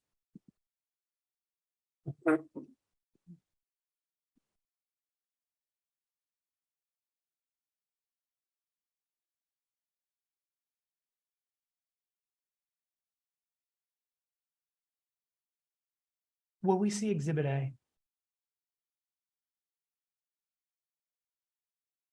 It's referenced in the agreement several times, and I think last time we talked about it, and I just wasn't sure what is Exhibit A. Yes, we don't have all that yet, but it's Okay. going to be something that will identify the area. Okay. So it will be a parking site plan that identifies where Yeah. the 48 spaces Okay. will be located within the facility. Yeah, that's what I was hoping to see, but just a quick review of what was changed from last time. I think, was it this extension of the period 25 to 25 years? Clarifying the 48 spots and then where they would be located on the Yeah. ground level or subsurface, subgrade level, is that right? Yes, and then clarifying that a parking meter or parking control system, the town has the right to put that in. Yeah, okay, Number of, that's the main ones though, and also what I have done. There was also a limitation on the amount of time that during which the development must go forward. This is a 5 reimbursement. years, right? Right, this Okay. is a reimbursement system that's set up by the state. And so it's not until things are paid for that the state will authorize the funds. Right. And so there's a general 7-year, but you can limit that as you wish. And that the 5 years is in there. We also are noting now in paragraph 3 that if in fact the work is not done within the period of time, that this automatically is going to void a requirement for payment and ends the lease. Okay, thanks. Any other questions?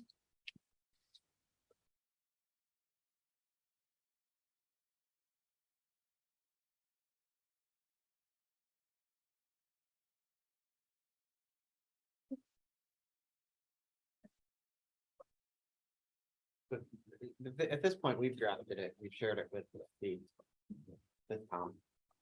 And we're waiting to hear back. Yes, my suggestion also, it's not all that usual. In my experience, that a lease of this type is required. It's usually through an agreement between the municipality and DGS. And anything else that they're going to do, they do it by a separate agreement. But DGS appears to be requiring this because the land isn't owned by the town. Mm. And so they're gonna wanna see it also.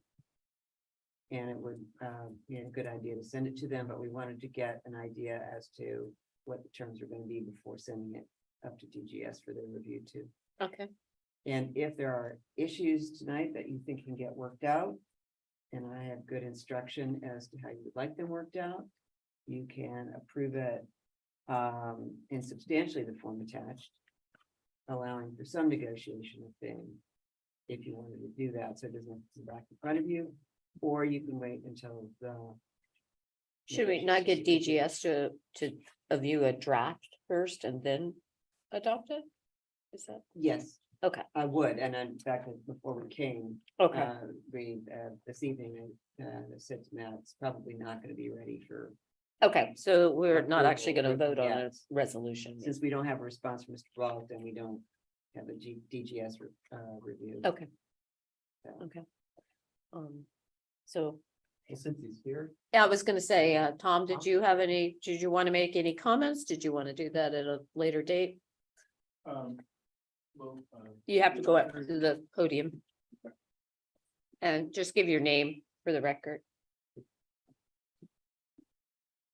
For the record, Tom Brault, owner of the applicant 10509 Summit Venture. I just want to start with sincere thank you. I know it's been a lot of work, Matt, so thank you. Town attorney, thank you very much for turning around the document.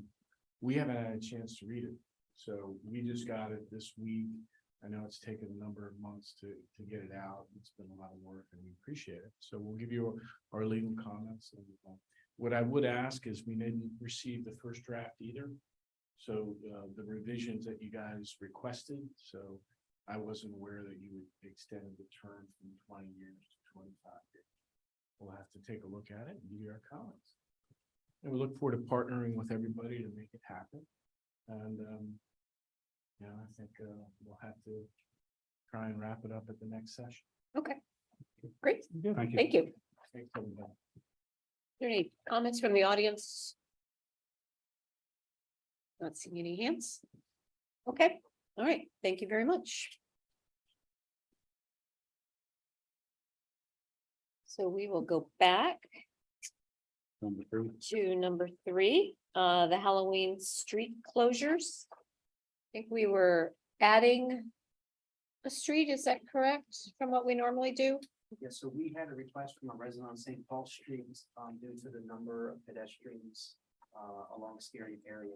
I just remember the name Farragut either. Oh, what is Farragut does have a name, doesn't it? It's Freaky. Freaky Farragut. Dave Bodett. Frightening Farragut. That's too many syllables, dude. Yeah, thank you, Sue Ellen. Thank you. So, the request was to close St. Paul Street and possibly Lexington as well. Staff has no concern about this. We just, as we mentioned to the council, we just need a couple volunteers to help us protect the barricades. We really don't have any opposition to the request. And where are the closures? At which intersection? So it would be at, it would be. What do we think? We can place the barricades that Farragut on the east side is still open. And then we would have to put the second barricade north of Perry, which let everyone know that there's a road closure ahead, and then they would detour onto Decatur. Do we have volunteers to do this? But that's the I don't know. I mean, I just posed that question, to Councilmember Crimmins and Councilmember Bartram. So the way we could set up the closure is that Farragut eastbound would still be open. If the council is not comfortable with that, then we would shut down the entire intersection. Just have to notify MCDOT and residents on Farragut on the east side. So do we only own, It's our intersection, so we have jurisdiction over the intersection. but we own St. Paul, both lanes. From University, how far south? The whole way. To Metropolitan. Yep. And so. Why would we not close St. Paul at McComas so that cars coming down Macomb to St. Paul can turn onto McComas? We can do that. Yeah. I'm just thinking that gives them a way out. If you put it at Perry, they have to back up if they go to Yeah. the north. My only concern is really Farragut. So what's the Westbound vehicles coming from Farragut, we would just have to place something further up to let them know that the intersection closed if you want the entire. intersection closed. Farragut and McComas. Yeah, So, so if they're, you're saying if they're coming down Farragut, yeah. Again, not a concern of ours. We Right. can do it. We just need to know if you want the whole intersection closed, we just need to plan a little bit, let MCDOT know, let some residents on the east side of Farragut know. And then we just need some volunteers that will man the barricades, as everyone knows. Because people go around them. They'll go around, if one person moves a barricade, it's, Yeah. it's over, so. well, how has it worked in the past? Because we've barricaded both ends of Perry and both ends of Farragut. And I don't remember there being. So, Well, this was Mm. one complaint, but they took it to the county, I did, believe, and because they don't live in the town. They're in The the county, section of St. Paul's They now. actually sent it, To Kate Stewart's Kate office. Stewart's office, and Paul, reached out to us and let. Right. So, so we've done the barricades at the ends of the streets. Right. But left St. Paul and Lexington open. And what happens is between people trying to park on those streets. Mhm. Not both illegally and legally. And then still travel the street, it is becoming More really crowded. unsafe, right? And just the sheer volume of people. It's overwhelms the sidewalks, so then they walk in the streets and Yeah. it's dark, and then you've got people who aren't familiar with the streets. Who are driving, so the thought was if we can close the north-south streets that are coming. Where the traffic is coming off of University and off of Pliers Mill, it'll just create one entire. Pedestrian Bubble. safety bubble, yeah. But So what are we talking about closing St. Paul between University and Flyers Mill? Or between Perry and Farragut? I just don't. know Yeah, what the I mean, I process see your is. point of doing it at McComas so that we're not. Yeah, you're people not aren't feeding backing in out and a they half a can't, block. yeah, can't go any But further. if we do it at McComas, then I think to Matt's point is Farragut goes up to McComas at Kensington Heights Park. And everybody's gonna go do They're this gonna thing. come Are down. they gonna come, just like our do not enters in that Right. left turn, unless we're barricading Farragut at St. Paul, both sides. And let people go down St. Paul. Right, and then, but then we're, It's okay. Yeah. Well, that's what I'm And asking is what, I don't know what the. My only ask is that we not close at university, because Yeah. then I have to get the state highway involved, we Sure. need a permit. We have to close the turn lane, we actually have to bring in the public works crew at that point. yeah, but Decatur and McComas give them two directions to get out. Yeah, I'd like to, I would. I think I'd support. Putting the barricade at McComas. So they can only go onto McComas. Mhm. And then they can go back And down I'd St. like to- Paul when they come out, right? Well, I would like to try. This year. Closing St. Paul only between McComas and Farragut. Yep. And so for anybody coming down Farragut outside of town. They can't go straight onto Farragut, they can't turn right up St. Paul, Then go left. but they can go left down towards Pliers Mill. Yep. And if that's. Too much traffic, too uncomfortable, then we can reconsider it for next year. So we're just doing what we do during the 2-hour restrictions is Mhm. sending all that traffic around to Farragut. Outside of in Kensington Heights. Yeah, I mean, this would be, not rush hour traffic trying to get somewhere. This Right. would be rush hour, or this would be Halloween traffic. Confronting a barricade. Hopefully parking on McComas and walking back. Okay, good. I can just hear the people on Farragut that we're sending more traffic to that, oh, my kids are out on that street and. And that raises. And I don't know whether they have, yeah, Because we don't, it will be after our rush hour restrictions on Lexington, so if traffic wants to reach. Metropolitan or Pliers Mill. they should come down Lexington. They can just come down Lexington. Okay, so the request, so we don't want to do anything with Lexington, we just want to do St. Paul. Yeah, no, I understand. We're just, Okay. Well, and I will say, they're not, it's outside of our jurisdiction, that section of Farragut, why it gives me pause. Is because it will channel all of the traffic down Farragut, the eastern part of Farragut. And there are no sidewalks on that street whatsoever. And so now all the kids that need trick or treat in that neighborhood, we have just moved all of our traffic onto their roadway, which has no sidewalk whatsoever. and they have curves and everything else and Mm. people will be going both ways because the people who are trying to go north. Is gonna take a right on Farragut and go around. And so now you've added, that traffic as well.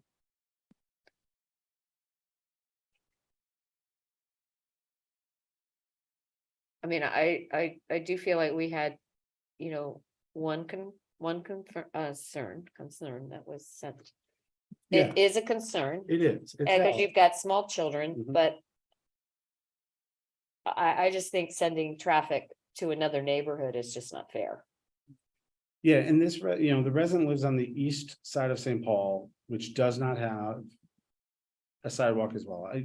Full disclosure, he's a good friend of mine, your family is, and. When kids go to trick or treat his house. Well, sure, they're going, Darting because they're across the trick or traffic. treating, and there's no sidewalk on that. And side. his front steps empty right into the street. Yeah, And so I think. I would have zero problem with it whatsoever. Other than the feeling that we are just channeling it's not even on track. We're not asking these people to necessarily drive their cars, but the cars that come would be channelized onto Farragut, which has low lighting, no sidewalks, curve and topography change, just if I lived on that stretch of Farragut, which we have friends who live there too, I would not be happy. well, and. We're going to be probably having to close these streets around 6 o'clock, Which is still rush hour. which is still rush hour. Well, and I'm wondering, I was sitting here thinking, is there a parking lot we could direct people to? Like, when, like, thinking about Juneteenth, you know. Well, right? and the biggest the thing is time- there are actually people without children who are trick or treating, who are just trying to get home. So Right, they're, right. you know, they're not even thinking it necessarily, it's trick or treat. Or they're trying to get, I mean, it's hard enough for people who can't now go down Perry, who can't go down Farragut. You know, have to park somewhere else, come back and get their car later, which is okay, that's easy, but now we're just making it even harder for that group of people. I mean, the other would be talking to the residents, since they did reach out to the county council's office. Who could get Montgomery County involved for Farragut and Glenway? To talk to some of the residents there, would they want to close a barrier at Farragut and McComas? But they've got to get volunteers to Man it. man it. And that way, we've That just way it created becomes a. They larger- close their district. street. Yeah, right, so we've closed traffic in that whole area Yeah, for everybody, yeah. to make it safe for everybody. So then are you closing then all the way down to to Pliers Mill? Unless you're sending them down DuPont.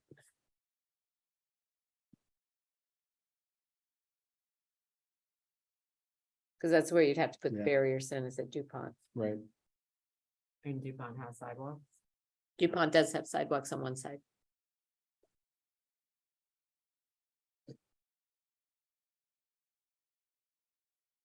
That's an interesting idea, Conrad.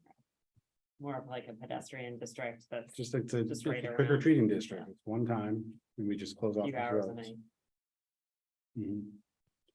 And the reason and the necessity for the volunteers is there may be residents who are on Glenway who just need to get out.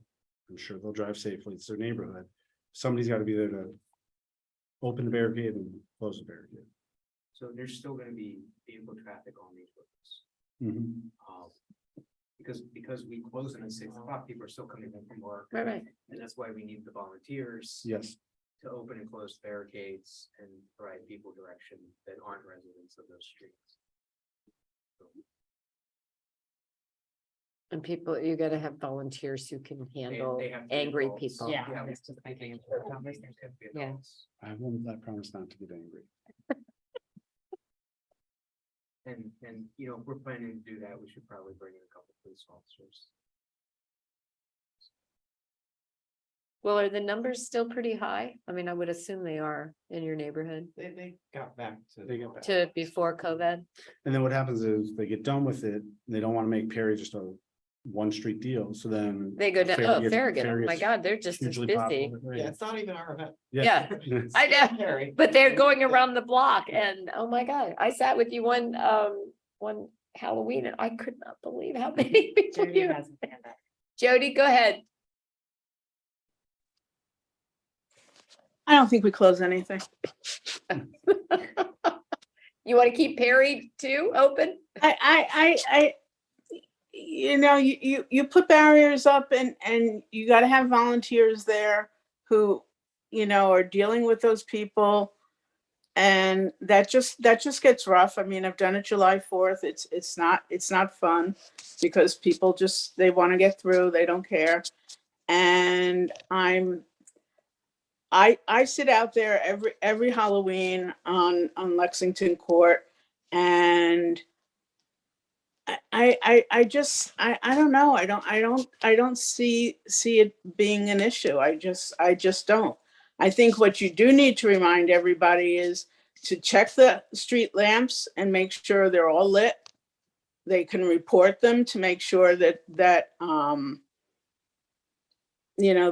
everything is well lit. And I just think you leave it. I don't think you close it. I think you're creating a headache. I really do. I mean, if you start closing on my side on Lexington, then you got DuPont coming in there, and then what are you going to do? What are you going to do there? I just don't see you doing it without creating a real headache everywhere. It's my thinking. Well, I think we get the headache. We do Yeah. understand that part. Jody, can I ask you, just going a completely different direction, if we left them open, but we made them, we signed it all no parking, so that there's no parking on St. Paul or Lexington. Do you see that as better or worse? Trying to make it so that there's space. Part of the problem is people start to park illegally, especially on the east side of St. Paul, which there is no parking. And then the road gets narrow. and You then put, so you're gonna put cones along in the street. We would just use the signs we do for all the other festivals. But the cones idea, I like that, because then. it You'd gives have to people put cones. walking You'd have to path, put almost like cones. a Sidewalk. You widen the You make, walking. you make like a sidewalk with the cones. Yeah, you'd because have it to narrows put up the cones road. in the, you'd have to put cones in the street. You can't put just signs. Just on one Just side, on one side. with no You parking, wanna but do it on the west side, yeah, like on the side that the sidewalk is on. so the west side and they put no parking signs to the east Mhm. side. It's fine. Yeah, Yeah, and then that that would be gives, just- that gives a safer route And for then just people to keep the walk. Closures at Farragut and Perry like we've done in the past. And we just bring out the barrels and some caution tape to. Yeah. Yeah, if you did that, if you put cones or barrels in the street so that people couldn't park, then that would be better. It would also calm the traffic too. Yeah, Mhm. I like that. Yeah, on St. Paul and Lexington. mhm. And then keep the barricades at the end caps of the street so that Farragut and Perry are still pedestrian zones. And Yeah, we've done that the last couple of years. Yeah, we've done that for many years. Yeah, keeping definitely Perry closed. Yeah, And then we added Farragut- Farragut about not 5 long years ago. after, yeah. yeah, I could see that because people are walking up and down Mhm. those streets. Yep. Does that seem feasible? Can I give council member Bartram the keys to the pickup truck and he can drop the cones and pick them up? These things are heavy. I mean, those barrels, You're in are- the farmer's market. What are you, out of Do shape? we have barrels? Do we have those barrels are heavy. I think The the traffic barrels are. barrels are pretty They're, yeah, wide. they're not gonna work as well as the cones. Okay. Yeah.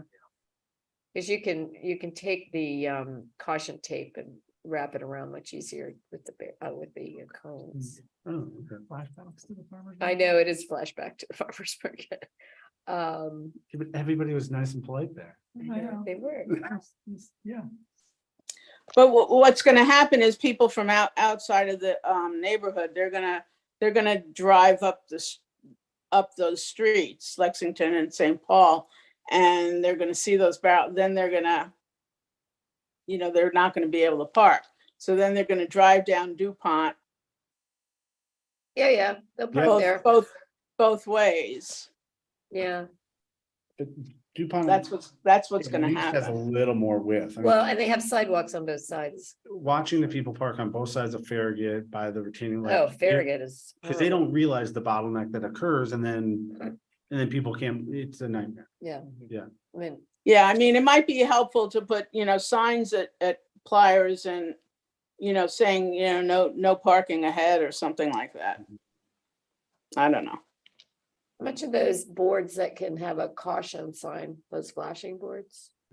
But I like Ann's idea of having a parking lot somewhere like we did for Juneteenth, but I don't know. And directing the people. Yeah, the following problem is getting the word out of where you do Yeah. it. For It's- Halloween. It's really hard.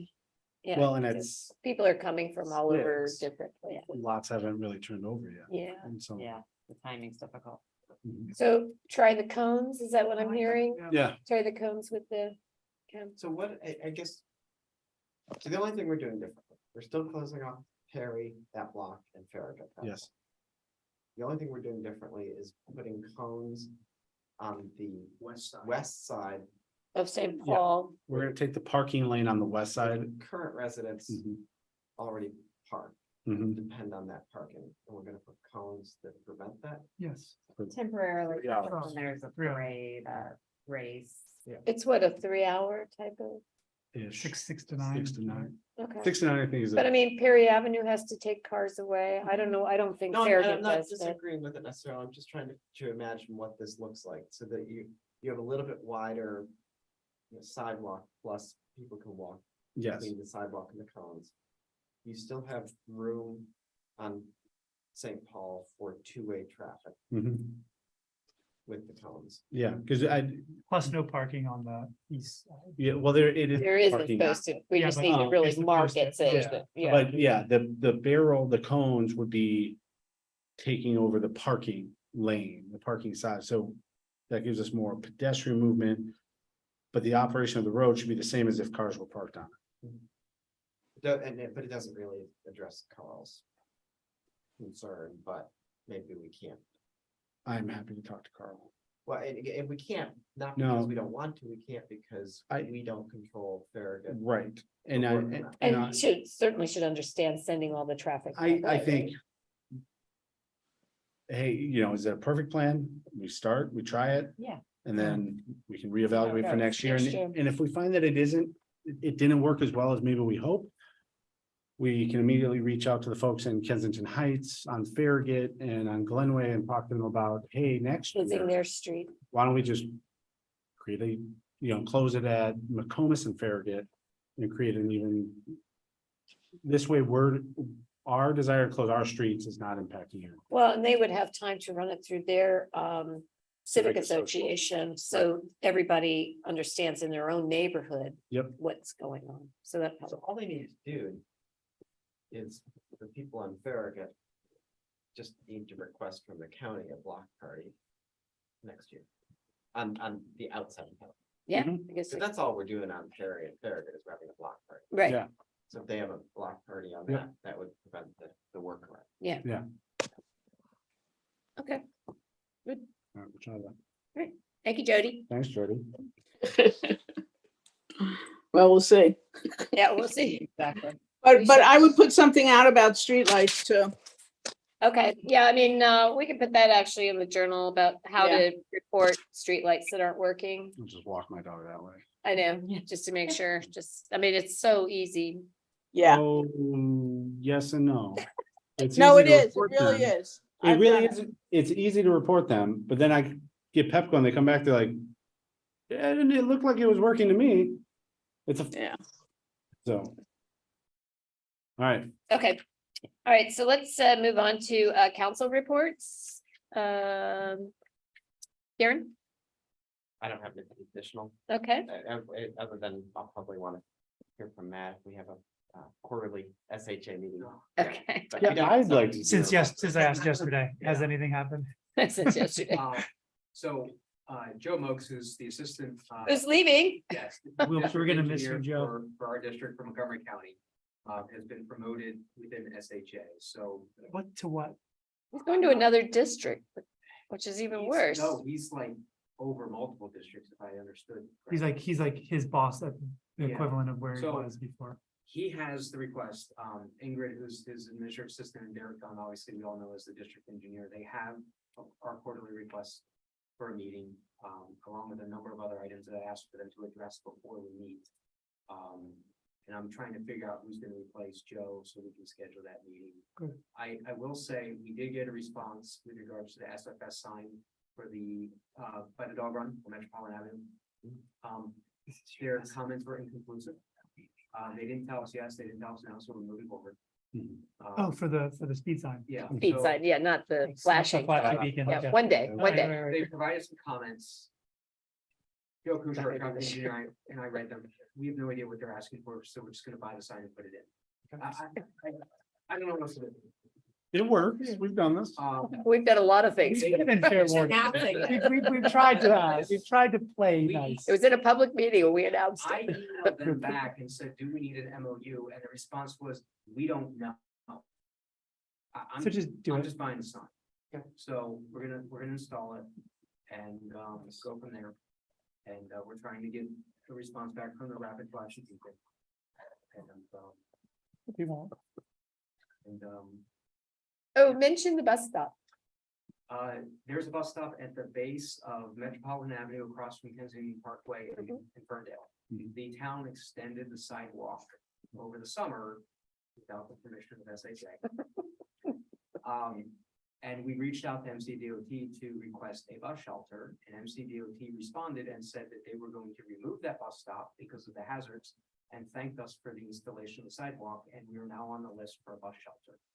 So they're gonna keep the stop because of the new sidewalk. They were gonna remove it because it was. There's hazardous. no- They're gonna remove a stop sign? No. They were gonna remove Oh, the bus stop. This bus stop is a hazard to get to, because you have to like walk in the street. But So because have we put the sidewalk in, Then it's. They are gonna keep the Yeah. right-on stop and thank the town for installing the sidewalk. Yes. Did you let them know that? If there are similar pedestrian, I mean, we want to keep transit an option. Yeah, If right. there are if there's similar ones they're thinking of issues removing, that can we we have- help with? yeah. sidewalks? Yeah, we have a pretty good line of communication with them right now. The manager of the ride-on program, we've been communicating, we're moving for the bump out that's happening on St. Paul right now. We are moving the existing ride-on stop 35 feet to the west. So this ride-on stop will now be right at the stop bar, which will make it a little safer. Because we're narrowing that from 16 feet to 11 feet. So the ride-on stop will now stop right there. We do not want a shelter there. It's gonna be a sightline issue. Yeah. Right. And it doesn't get the volume that the other one does. At the base. Well, actually, I've seen Modena workers going to that one, that shelter, well, it'll be great to have a shelter down there, but one of the few Modena employees that don't drive. So, okay, good. That's making me think about other places I've seen where there's no shelter for pedestrians, like the ride-on stop on Howard across from the Safeway. That one doesn't make any sense either, and there's no sidewalk for There's that no one way either. for people, it's just awkward. It's a weird place to put a bus stop, Yeah.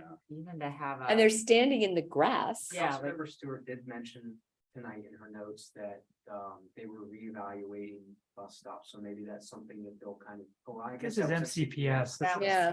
No, I'm just, anyway, it's something maybe also to think about with the pedestrian plan you have, right? That access to. We- Yeah, but You we- almost want to Yeah. take the, unless you're going straight, but to bring that crossing at Howard and Connecticut further down, because you can't see people when they're crossing that's terrible sight lines, when they're coming off the railroad bridge headed towards Safeway. You're making a turn off Connecticut to go down Howard, east on Howard, and all of a sudden there's a pedestrian right there, because you don't see them. So we, Well- we do have the grant in for the engineering design for the side paths. Plural. Yeah, east and west side. Right. We did get a response Oh, recently. They sent Alex and I a response. They have it. We completed the form. They just asked us for a couple of corrections, if I remember correctly. Yeah, and we made the corrections and they have it. It's on file. The state of Maryland is sent a letter of support. Of now this is for the engineering and design only. Is this of a bridge? This is the separated side path that was Yeah, yeah. NHSC grant. Right. On both the east and west side, we requested $1 million. That was the estimate from Farrah Piers, very rough estimate Mhm. for the engineering and design. They would cover 80% of the costs. The problem is we would have to pay for it up front. We might run into a little issue down the road. We might have to move some money around in the CIP, but knowing that we would get an 80% Right. reimbursement, it would just.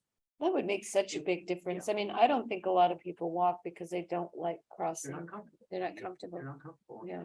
At Connecticut. Along Connecticut, but then the Howard Avenue, And Connecticut those connections are intersection terrible. is, I think, in the BIPA.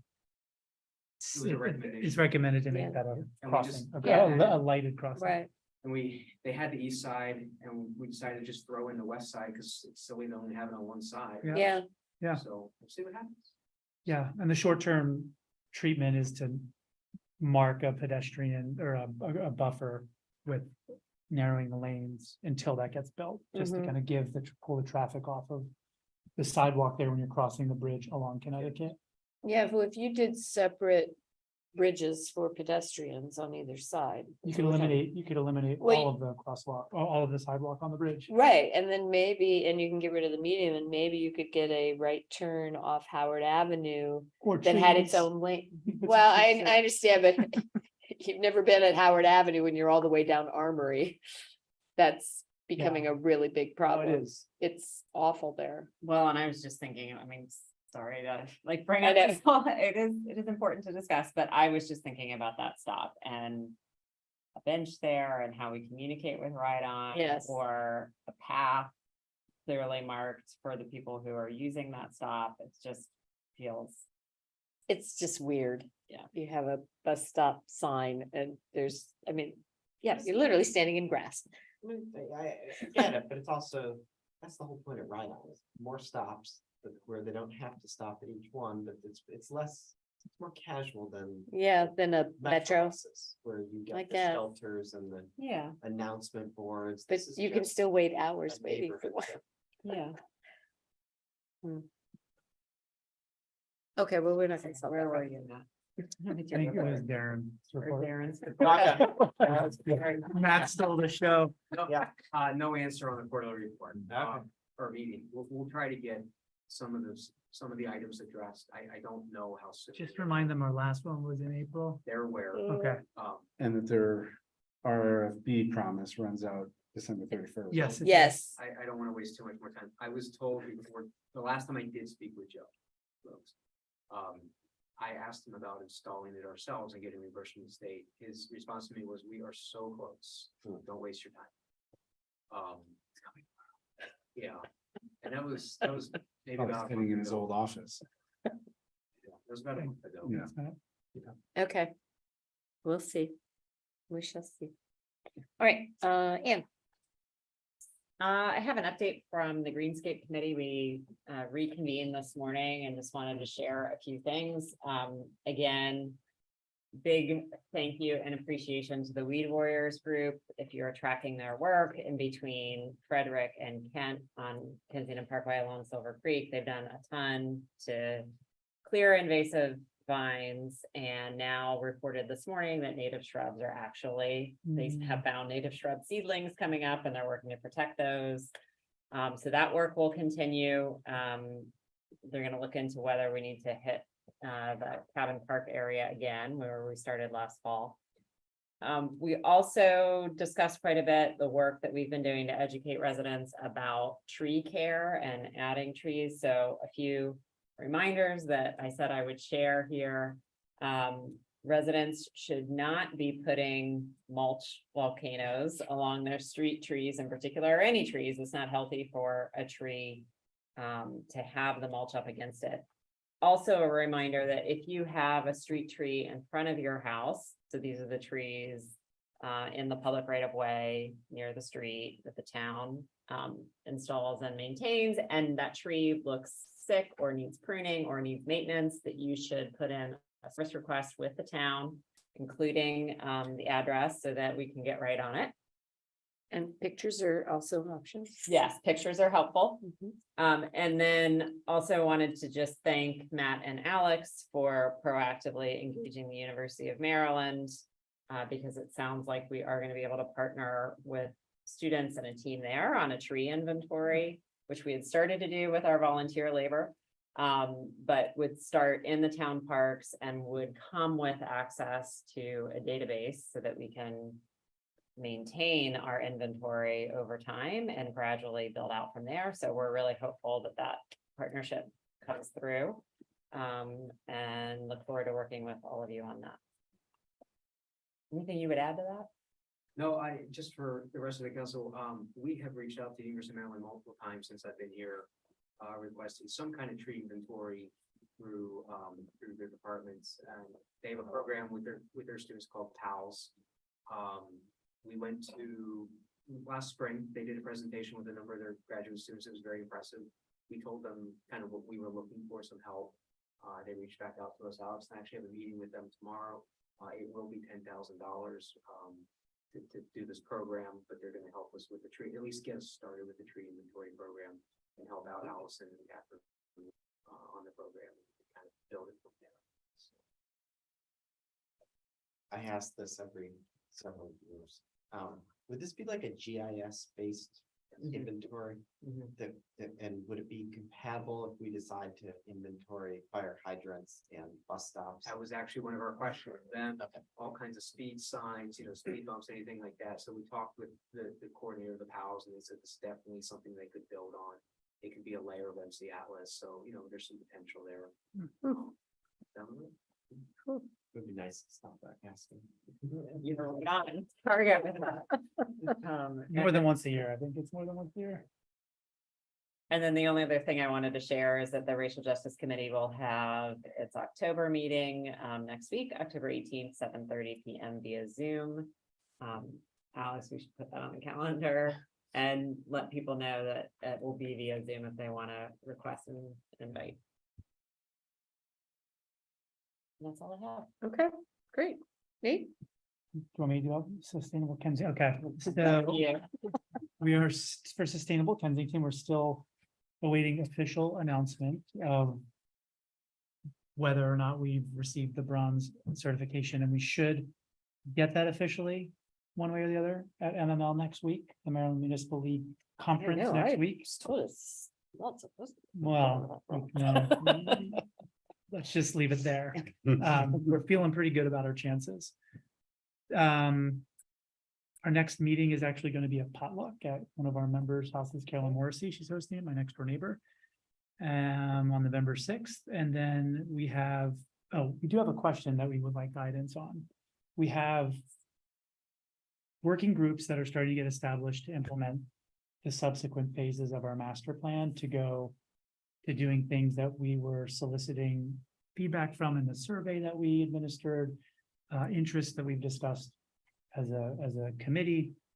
And we've been requested by some of our members that are all residents. We made this very focused on the residents because it was going to be making prioritization recommendations for where we want to invest our time and effort as a town. But we decided to limit it to residents because of that. However, there is a feeling that we should broaden it to non-residents who want to participate in the different working streams on those particular activities to provide expertise, passion, input, or whatever it is.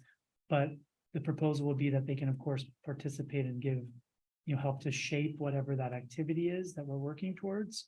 For example, if it's to do a watershed protection plan, and there's someone who lives outside the town that is a water planner, or whatever it ends up being, we were proposing that they wouldn't have the ability to actually make decisions in the working group or in the Sustainable Kensington Committee if we were going through any like voting, which we don't really do, but like prioritization discussions. We wanted to hear your feedback on that because we thought it would be wise to allow those people who are not necessarily residents to come and sit. Isn't it mostly that as long as the focus is within the town, that it's not an issue if, this particular, Sustainable Kensington is a standing committee because we created it through resolution. right, So it's not like a volunteer ad hoc committee. okay, They're not nominated, but they do fill out the Yeah. ethics disclosures. okay. It's the council's decision. Yeah, Yeah. so the pedestrian. But I'm just saying, as long as the focus remains within The the focus will town, remain in the town unless, there are issues that cross boundaries, like the biking, walking issues, which are part of they are part of Sustainable Kensington because it's one of the actions. so we could advocate for, let's say, something in Rock Creek Hills, but we wouldn't pay for it.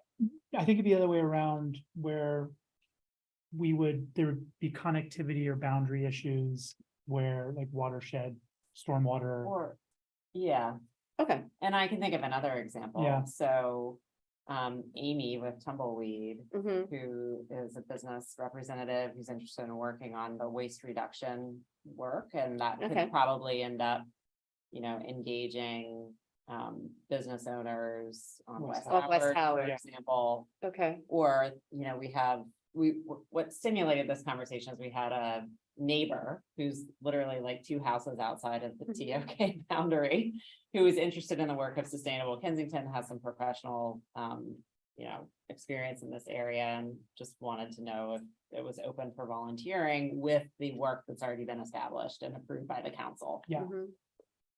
Yeah, I would think that would be fine, as far as the business, I always think of West Howard as well as the triangle. It's part of, this was been laid out years ago. But yeah, it's part of the sector plan, but it's also our marketing area. We don't go outside those areas. Probably included them back in the day because we didn't have a lot of great stores or restaurants to advertise. Now we have lots, but they have remained within our our marketing area, and that would include Ken Gargoyles too.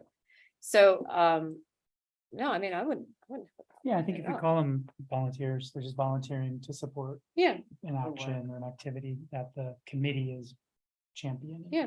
Okay, and just getting expertise is even better. okay, Yeah. good. Yeah. That's okay. Yeah. Great. I mean, you'd like to think that it would be mostly residents. I hate. to It- think it- this. it- I'm just It is, saying and it might. I think we may have another Yeah. youth joining, which is nice. That's good. We're getting more involved, different demographic. That's great. So the other update is just on the pedestrian bicycling access and safety working group. I mentioned the BIPA. I gave it to everybody for comment by Friday, so please do add your feedback if you have it.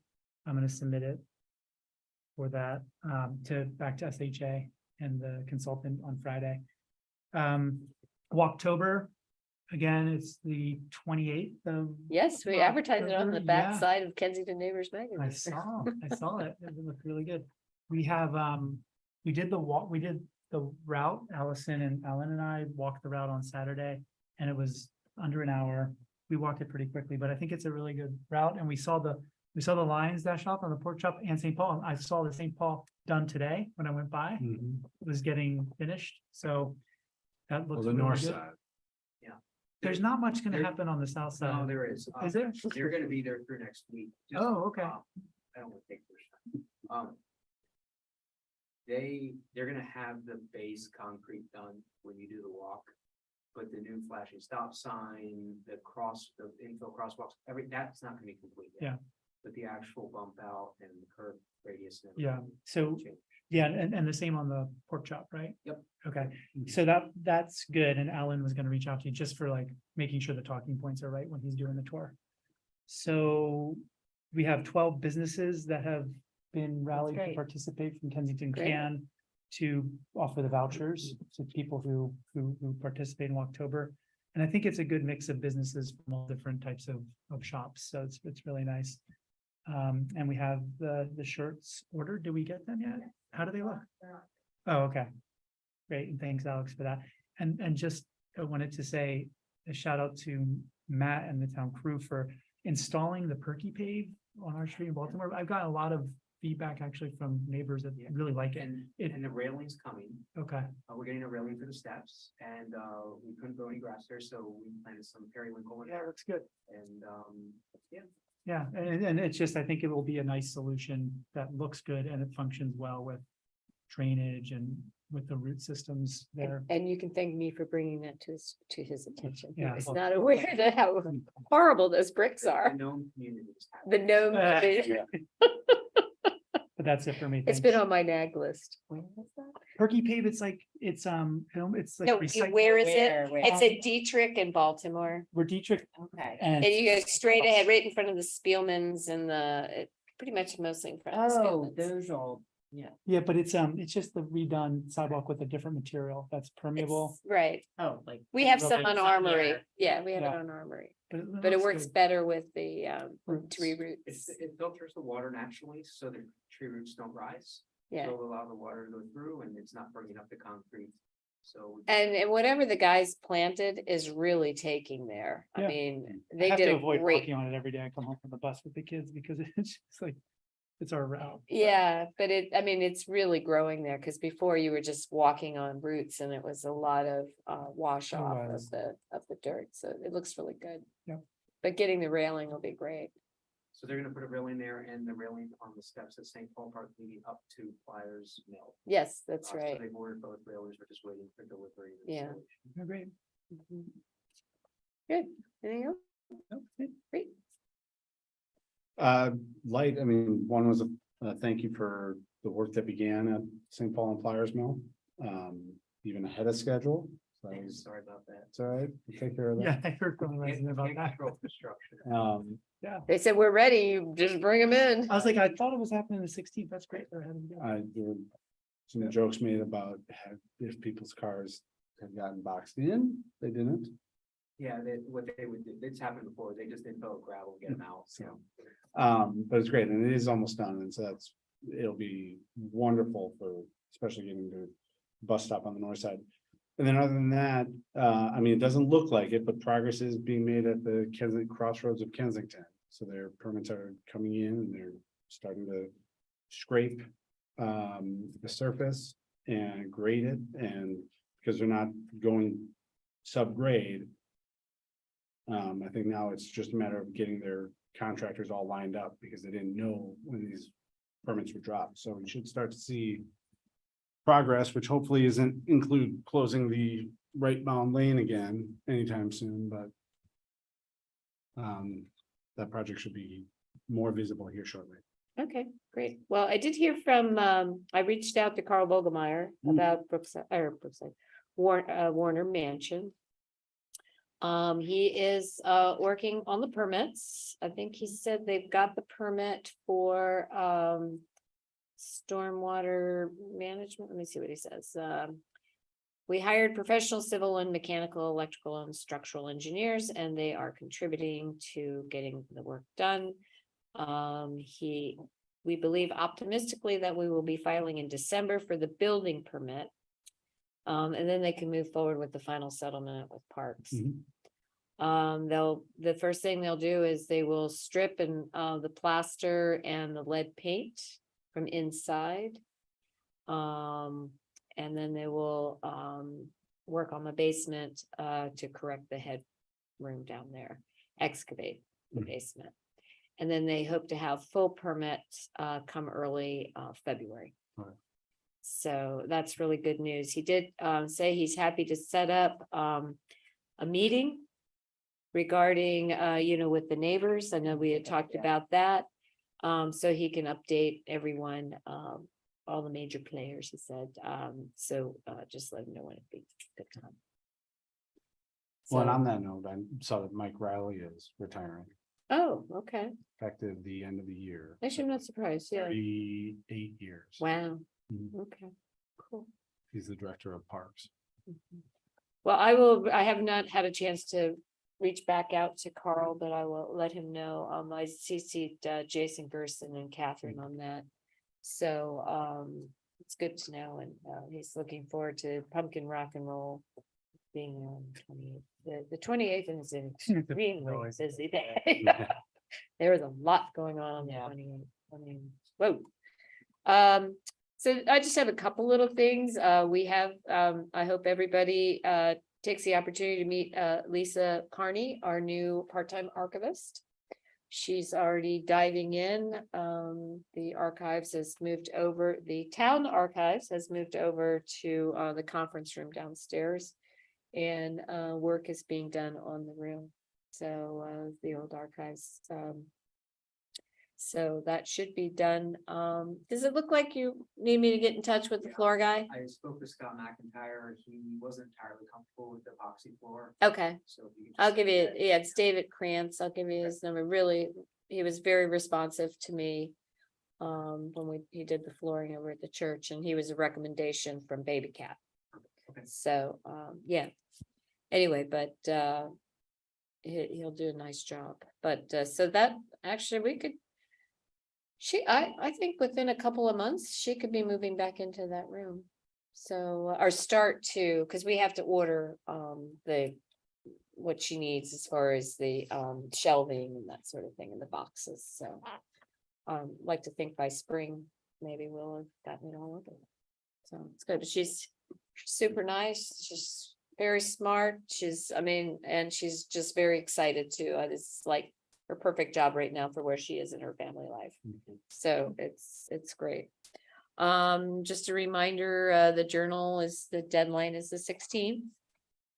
Carrie Ann is off to Nepal. And so we need to get that done before she does travel. She's she loves it. So anyway. Have you had Darren, have you had a board meeting for MML lately? For the chapter? No, we're Quiet. Well, I know Monique, our president, is running for mayor of Rockville. I'm on the audit committee with Andy Harney and Julian Mansfield from Friendship Heights. So we are planning to have a December meeting, which is usually the dinner. So that's still on, but we don't, the date is, what is it? It's the sixth. well, it was kind of funny because Andy gave me the date and I was like, well, that's the first day of Hanukkah. and she's Jewish. So it's just been fun. I said, you know, we have an event on that date, which, yes, so that would be, so I believe it's going to be the day before, like she said. So anyway, but hopefully we'll have we're not having an October meeting, obviously, but hopefully we'll have one in November.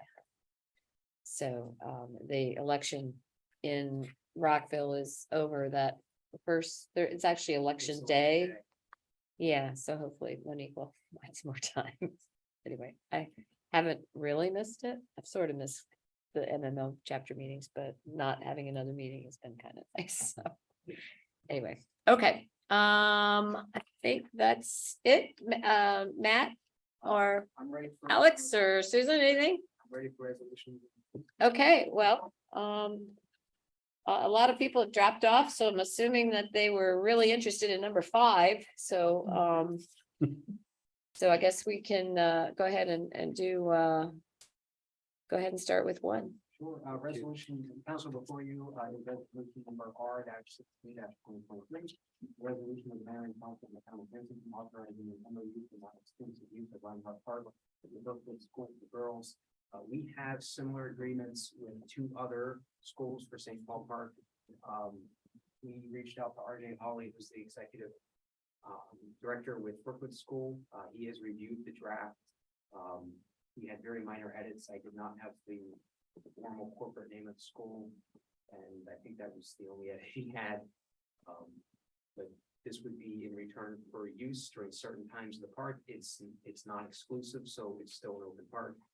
In return, the town will receive a donation of $1,000 a year. So this is very similar to the agreements that we have with the Kids House for St. Paul Park and Spring Bilingual Montessori School, which were both for St. Paul Park. This would be for Reinhardt. I think part of what drove this too is we have gotten some concerns from neighbors on the faucet side of just the activity that was going on in an area which is not really a park. I mean, they can be there, but you know, it's true residential there. So it was a means in which to get the kids in a real park, but have a similar agreement to what we're doing with the other schools and daycare center, the Montessori school and the daycare center at St. Paul Park.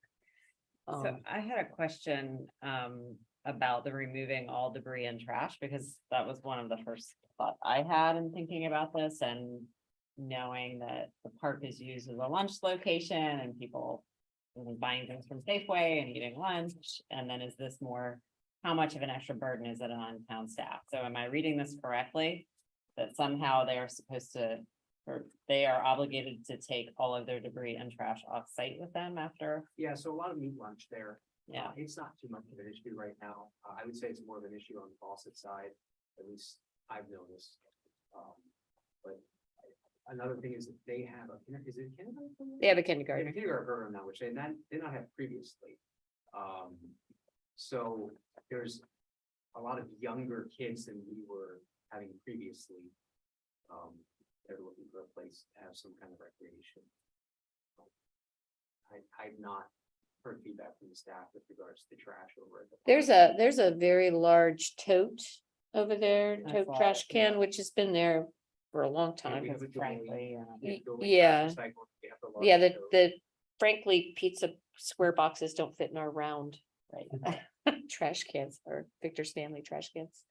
But I don't think trash has been a real issue. At least the town crew is not provided that feedback to us. Yeah, I think what they tend to do is they eat somewhere, they eat at the school and then they go over to play, but they do take their bags with them sometimes because they don't go back to their classroom. And in terms of the similarity with the other agreements, my guess would be that the Brookwood School has a lot more students than those other. So the Montessori school has a payment of a little over $1,500. They have more times throughout the day, so they actually access St. Paul Park more often than Brookwood would here. Okay. The Kids House fee is $500 a year.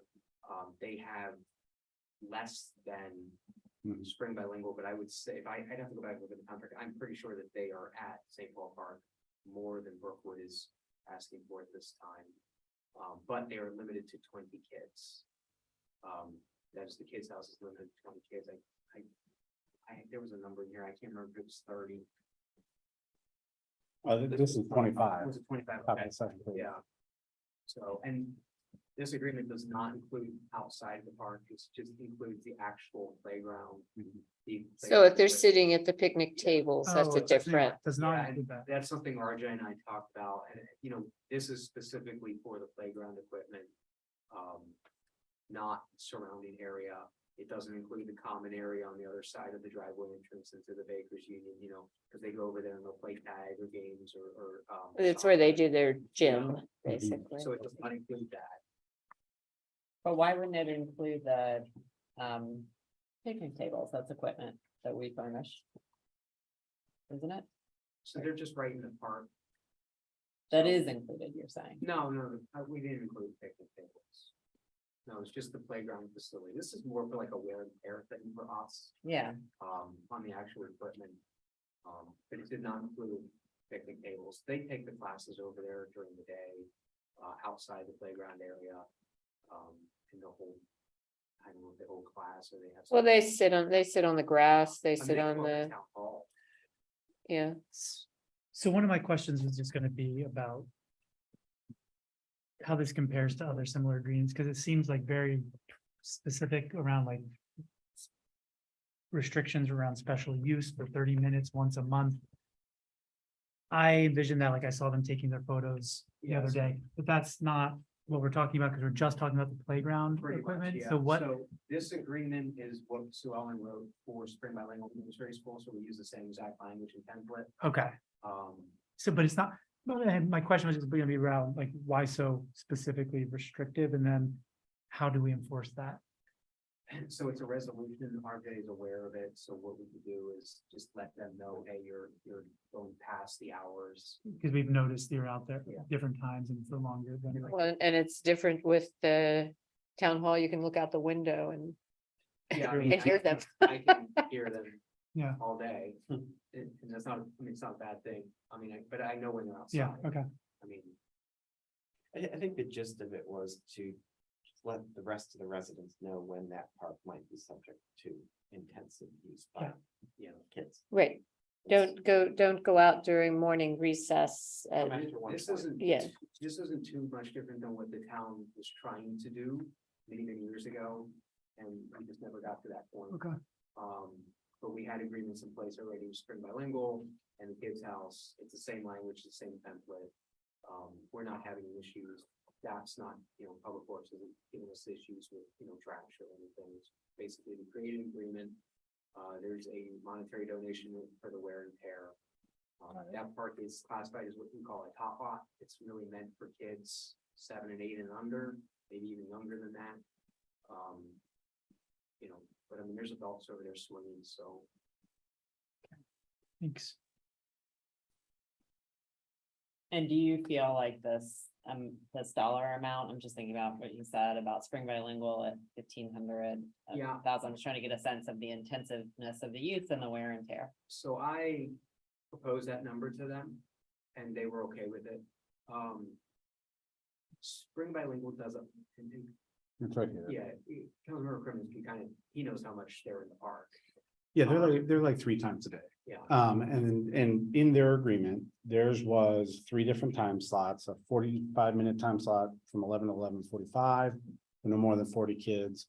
A time slot from 12:45 to 1:30 for no more than 55, that's their big lunch recess. And then a afternoon, like their aftercare can be there from 3:30 to 4:45 for no more than 30 kids. That's the one that it's there for when they want to take aftercare outside, but it's not always used. Right. The morning one and the afternoon one are fairly typical on nice weather days. And it's anywhere from 30 to 40 kids, but it's 45 minutes and 45 minutes. And they're all. Brookwood will get away from not having to wear vests. They They're the vest ones them with up. the flat- They're the flat skirts. So it looks like a bunch of little construction workers. But yeah, and they clean up after themselves. Teachers do a great job. And pretty much like clockwork, they march right back into the school. Okay. Thanks. I did want to understand how it related to the other agreement, but that's helpful. It's a little different. It's not the same type. Obviously, Brook was a school. I mean, they have grades K through 12. The railing was a little different. I think we were just trying to manage and like what Mayor Berman said. So the residents and Councilmember Bartram, the residents know when they're going to be in the park. We get feedback occasionally. Yeah, well, I have also gotten questions and feedback about. On the Fawcett Street side? Yes, about the use of town. Fawcett Street. Well, there's the street, well, the street is often my kids, let's be clear. It's usually my kids playing volleyball in the street, but use of, town facilities, town resources, and is there remuneration for that? And this is part of. And that would be arrangement, which that. is Consistent. But people also need to understand public space is public space. You can't, just because that particular person may not pay your property tax, doesn't mean that they're not paying property tax somewhere else. Yes. So I'm just saying, it is, I do get a little frustrated with, it's like cars. Why do we allow people that don't live in our town to use our streets? I mean, so it is a little Yes, frustrating. however, we have in this agreement, references what we have in the code that allows for this type of MOU. Right. And there's gonna be use by a non-public entity of a public space, so I Right. think it's good that we're doing. Yeah. And receiving some compensation. Yep. For the wear and tear. Right. So, We would need a motion. Sure. well, I need to ask if there are any questions in the audience, and I only see one resident actually on the Zoom. So, John, do you have any questions about this? If you're still there? Probably eating some ice cream somewhere. Okay, so can I get a? No, I'm not. No. No, I am loyally here. Okay, no questions. No, I don't have any questions. Okay. I recognize the challenge of trying to take care of the school's interests along with the residents on Fawcett and Mitchell and on the corner of Fawcett and Mitchell and so forth. And it sounds great. I'm fine. Thank you, though. But I didn't want you to think I was off eating ice cream. You should be though. I know, right? That's where I'd like to be. Okay, motion, can I get a motion? I'll move to approve resolution R-16 2023. You want me to read the whole thing? No, you don't Okay. have to read the whole thing. Is there a Save second? us a couple minutes. I'll second. Okay, all those in favor? Aye. Okay, thank you very much. All right, resolution number 3. Before you this evening is resolution number R-17-2023, resolution with mayor and town council authorizing town manager to establish no parking along the north side of the 3800 block of Byers Mill Road between 3837 and 3834 Byers Mill Road. We have a situation where there is this perpetual abandoned vehicles. We know where they're coming from.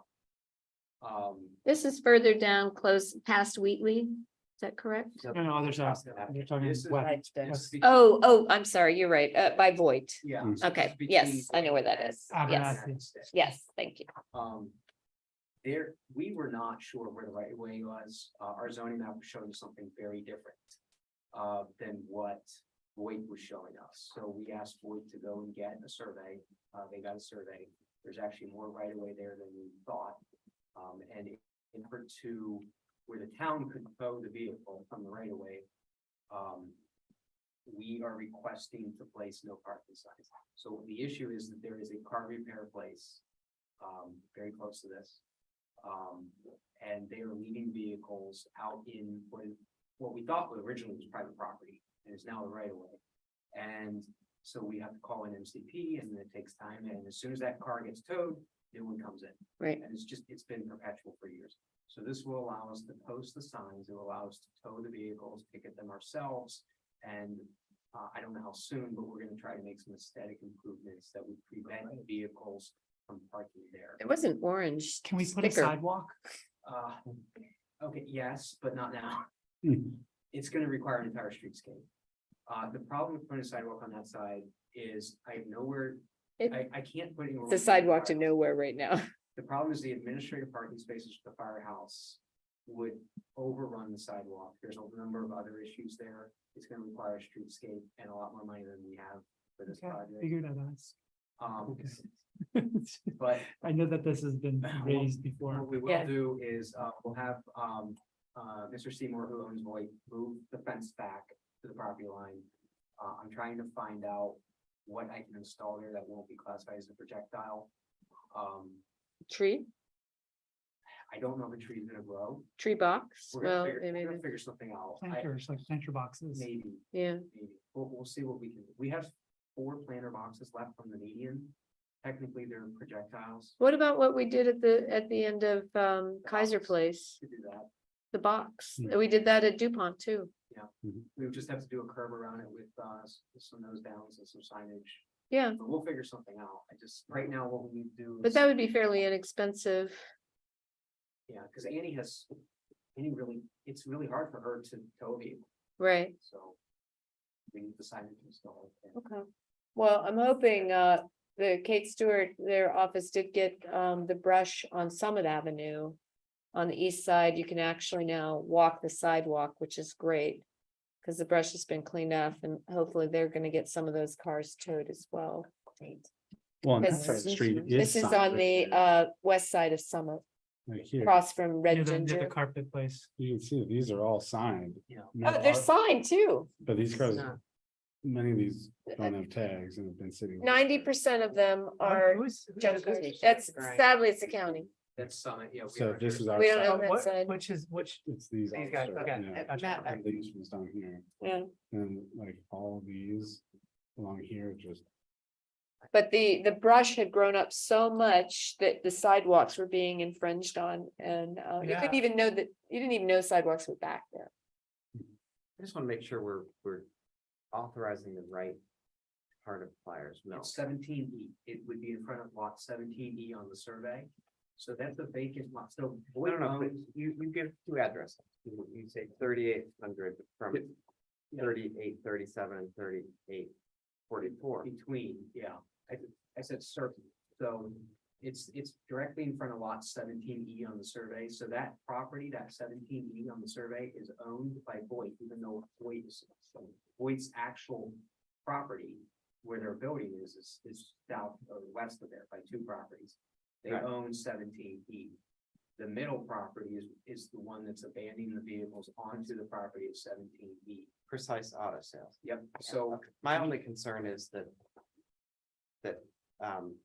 3837, to the extent that we're, mhm, 3837 and 3844 are further up. Yeah. Near Abernathy Sticks. So. And according to the zone- 3917. I use the addresses on the zoning map, which were not going up consistently with the addresses. So this is, I use those addresses specifically as, certain, so I could put them in between. Right, but I think Darren's point is 3844 is at Connecticut Avenue. Wait, I don't know what this property is that's Was that 3917. coming up on MC Atlas? Okay, 3844 is Abernathy's Yeah. second, like Yeah, the, it should be. western Abernathy and, Yep. Voight, yep, 3923. according to the tax map. Um.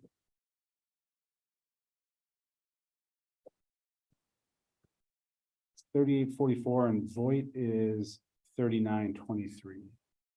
See, that's what I was. Well, this is on concerned. We're gonna get GIS. 3900 block. Check GIS. That's what I'm on. Precise is listed as 3921 Flyers Mill. So I just want to make sure whatever we authorize, we can capture the part of the Flyers Mill that we want to put signs up on. I will say, I spent some time on this. Okay. And I remember looking up the addresses.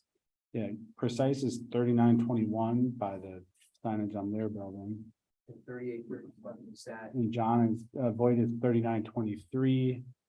And then Abernathy is 193917. Again, I'm pretty comfortable with the addresses they gave me because I spent a lot of time Yeah. looking for them. Because the tax code, MC Atlas are different, and Yep. one of the properties actually listed as DuPont Avenue, which is correct. Is it one time stretched all the way to Yeah. DuPont?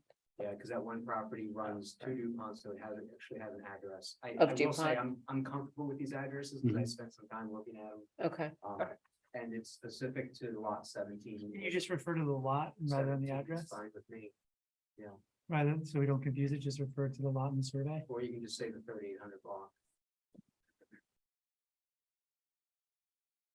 But that is what it says, right? well, it's 3800 block of Flyers Mill Road. between 30, we could just strike that. The 3800 block of Pliers Mill Road and then strike between.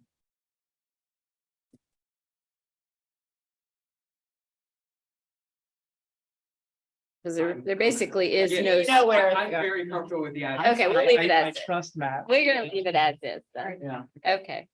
All right. Any questions, in the audience or online? Okay. Okay, Thank you for doing this, Matt. yeah, Sure. Yes. okay, so could I get a motion? I move that we pass resolution number R-17-2023. Okay, is there a second? I second it. All those in favor? Hi. Aye. Okay, thank you very much. Thank you, Okay, council. one more. Before you this evening is resolution number R-18-3. Resolution of the mayor and town council of Kensington authorizing the extension of existing refuse and recycling contract technology services. Refuse and Recycling LLC for the term of 1 year for the contract agreement. We bid this out in 2018. The bid package included a 3-year contract with 3 one-year renewals. This is the final year of the renewal. So this is the last year. This contract would begin January 1st, 2024 and end December 31st, 2024. There are Montgomery County just increased their tipping fees. So essentially, when you take the items to the county transfer station, there's a fee for the hauler. They just increased those. There is a 2.5% adjustment each year in the bid contract in 2018. So the unit prices include the new tipping fee for Montgomery County at the transfer station, plus the 2.5% that was built into the existing contract. If you're asking why the unit numbers are different, the trash collection includes the public trash bins that are in our parks and along the streets. Which unit number, sorry? Unit numbers. Why they're different than what's in the letter? 601 units. No, in the actual resolution. No, but it's different than in the letter. It says 1245 a They month. have the wrong numbers. We corrected it last year and they're charging us on their. And they also refer to the increase in recycling, but there is It's no not, increase. it's trash. Got it. Those are my two of my questions. Yeah. Okay. So there's the 601 units includes the street cans that they collect. And there's one more recycling collection because the churches are R60. There's only R60, which is included within the regular contract. So we collect the churches recycling. The units may change if they do, if the new house is built on a vacant lot, it changes. And I think that's why ecology maybe charges us each month a couple units. I'm not sure why. I mean, they know the number of units. We told them. Are they, the ones on Decatur, the new houses that are going up? There were houses there previous, right? So Yeah. those have already been. So in we the corrected count. that. We corrected that with the county. They were getting, Montgomery County, they were getting 2 trash collections. on Yes, I Decatur did. from the town and 1 from Montgomery County. So they're getting 3 trash pickups a week. Yes, the county never told their contractor that we annexed Decatur or Madison. Yeah, And so we were able to correct that earlier this year. Okay. So, now they're only getting 2. yes. The conversation made me think of something tangentially related. If an ADU is built, does that increase the unit count? Do they get separate cans? What if they request separate cans because they are a separate legal dwelling? Well, let's say have a duplex. That's, well, Yeah. like a townhouse. Yeah, I mean. you Very could have similar to a duplexes, But if you townhouse. have a legal ADU that is rented by somebody else, is the expectation that they're gonna bring you're gonna share cans? Or if they just put out a second can, I'm fine with that. Okay, So the residential, and we get this a lot from the residents, when they, especially when they put out bulk, they put out like construction material. Our contracts are for residential collections. So when we have issues with the collections, as Alex knows, it's when they put out construction material, when they put out walnuts. All in one, Oops, in one can. toter. When they put out things that they legally would get fined at the transfer station, that's pretty much what they won't collect. The bulk collection is meant for metal items, because they bring in a separate truck. So if you have an appliance larger than a toaster and it's metal, that's what they send the bulk truck for. It's once a week. Pretty much anything else, a sofa or anything like that, they'll compact in the regular packer. But they cannot take as wooden pallets, they cannot take construction material, they cannot take dirt, they cannot take vegetation and trash. That's kind of where we run into trouble. So anything that's under the regular residential collection, they take. It's pretty rare they won't take something. If you put out 50 leaf bags, they'll take them. They're not concerned about them. As long as they're not too heavy, or, Yeah, over, less what is than it, 40 pounds? Yeah. They'll take it. It doesn't matter if a contractor came in and pick up all your leaves and you put 50 bags out there, they'll take it.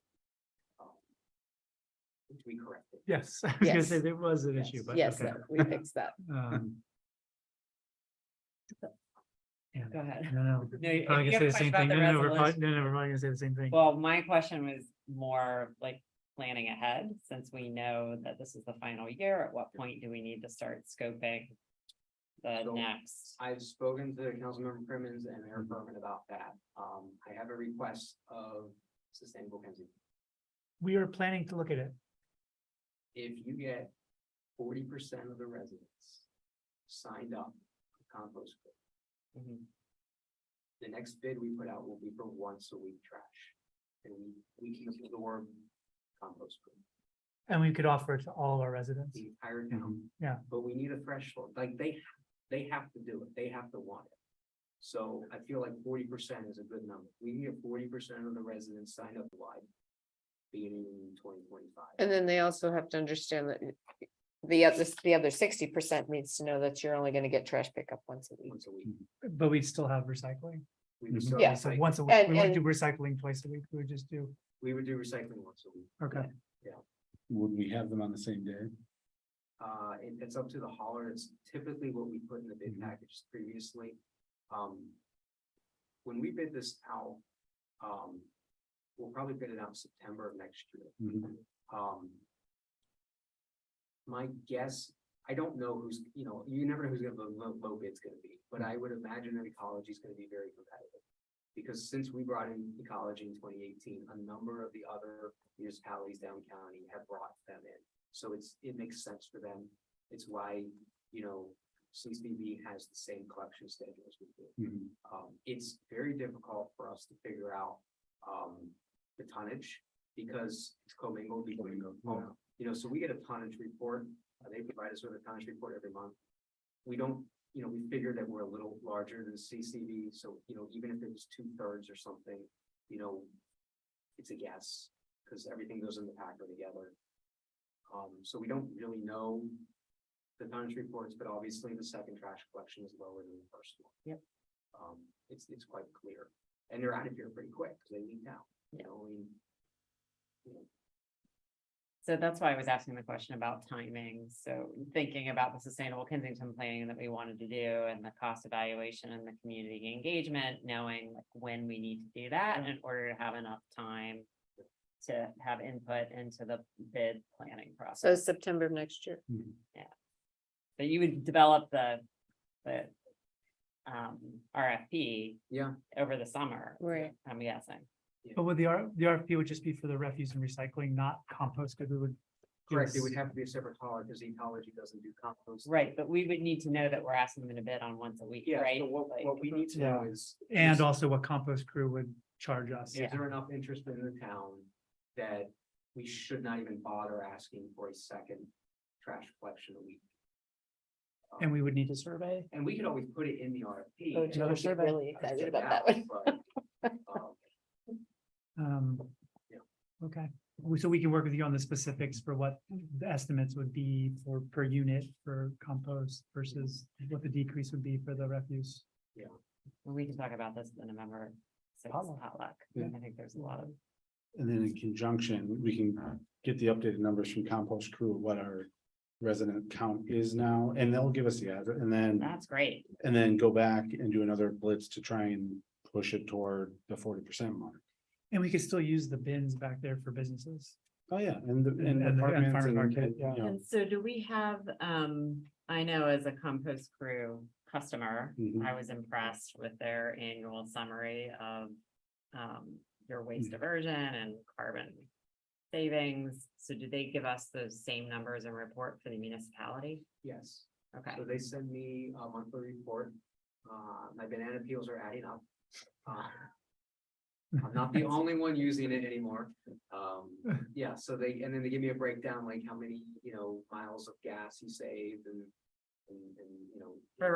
that covers everybody in the town. No, just for our little. Oh, just here. Just our. So what I'm curious about is. Yeah, that because you I can ask them. individually. Individuals, but we Yeah. would get it, if we had a town contract, we would get it for the whole town. Yes, but I'm interested in the marketing campaign to the residents, to Yes. say we're already they safe, should join your neighbors. They should be able to pull. They it. should be able to pull it together, Yeah. because when we, Yeah.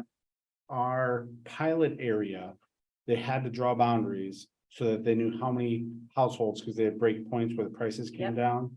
So they know, kind of call it the catchment area Mhm. for our pilot, which is the town boundaries. So they should be able to tell us the total number of households and, the addresses, but then from that, I would think by plugging that in, they should be able to generate. That'd a be report. perfect. Yeah. Is that something you could ask them? Yeah, I can talk. Okay. You That'd and be I've been great. working with them. Great. I think they'd like to hear from us. Been a while. Mhm. Okay, all right, sounds like, any questions from the audience or online? It's going for a second. I'm good. Good. Just come on over. finish it out I here. know, right? Yeah. All right, can I get a motion To what? for the resolution? We still need garbage next year. Oh, yeah, that. Yes, the garbage resolution. I know we got into composting, sorry. I move that we adopt resolution number R-18-2023. Is there a second? I'll do it. All those in Second. favor? Aye. Okay. All right, well, last item on the agenda is public appearances. It's your opportunity to speak to anything that was not on the agenda. John, you got anything else to add? We're good. Okay, thank Thank you. you. Matt's got to drive to Brunswick, So so, we should wait 2 more minutes so we can go till 10. Till 10. I'm just kidding. okay. I think Okay. it's 9:59. I think by the time we do a motion to adjourn, I move that we adjourn the council meeting. is there a second? I'll second. Did I do that too fast? You did move too fast. All those in favor?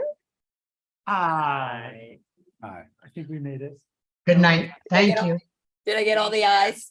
Thanks, John. Thanks, everyone. It still says 9:59, but we're just gonna end right now. Okay, we did it. Thank you, and we Be will safe. meet again next Wednesday, November 9th. Thanks for your leadership. Okay, thank you, John. Thanks, John. November 8th is our And next thank you meeting. to the staff. Thanks, Yes, Steph. thank you, Susan. staff. That's already out the door. Yeah. I know. Hopefully you can come in a little later tomorrow. Uh, I don't know how you feel when I'm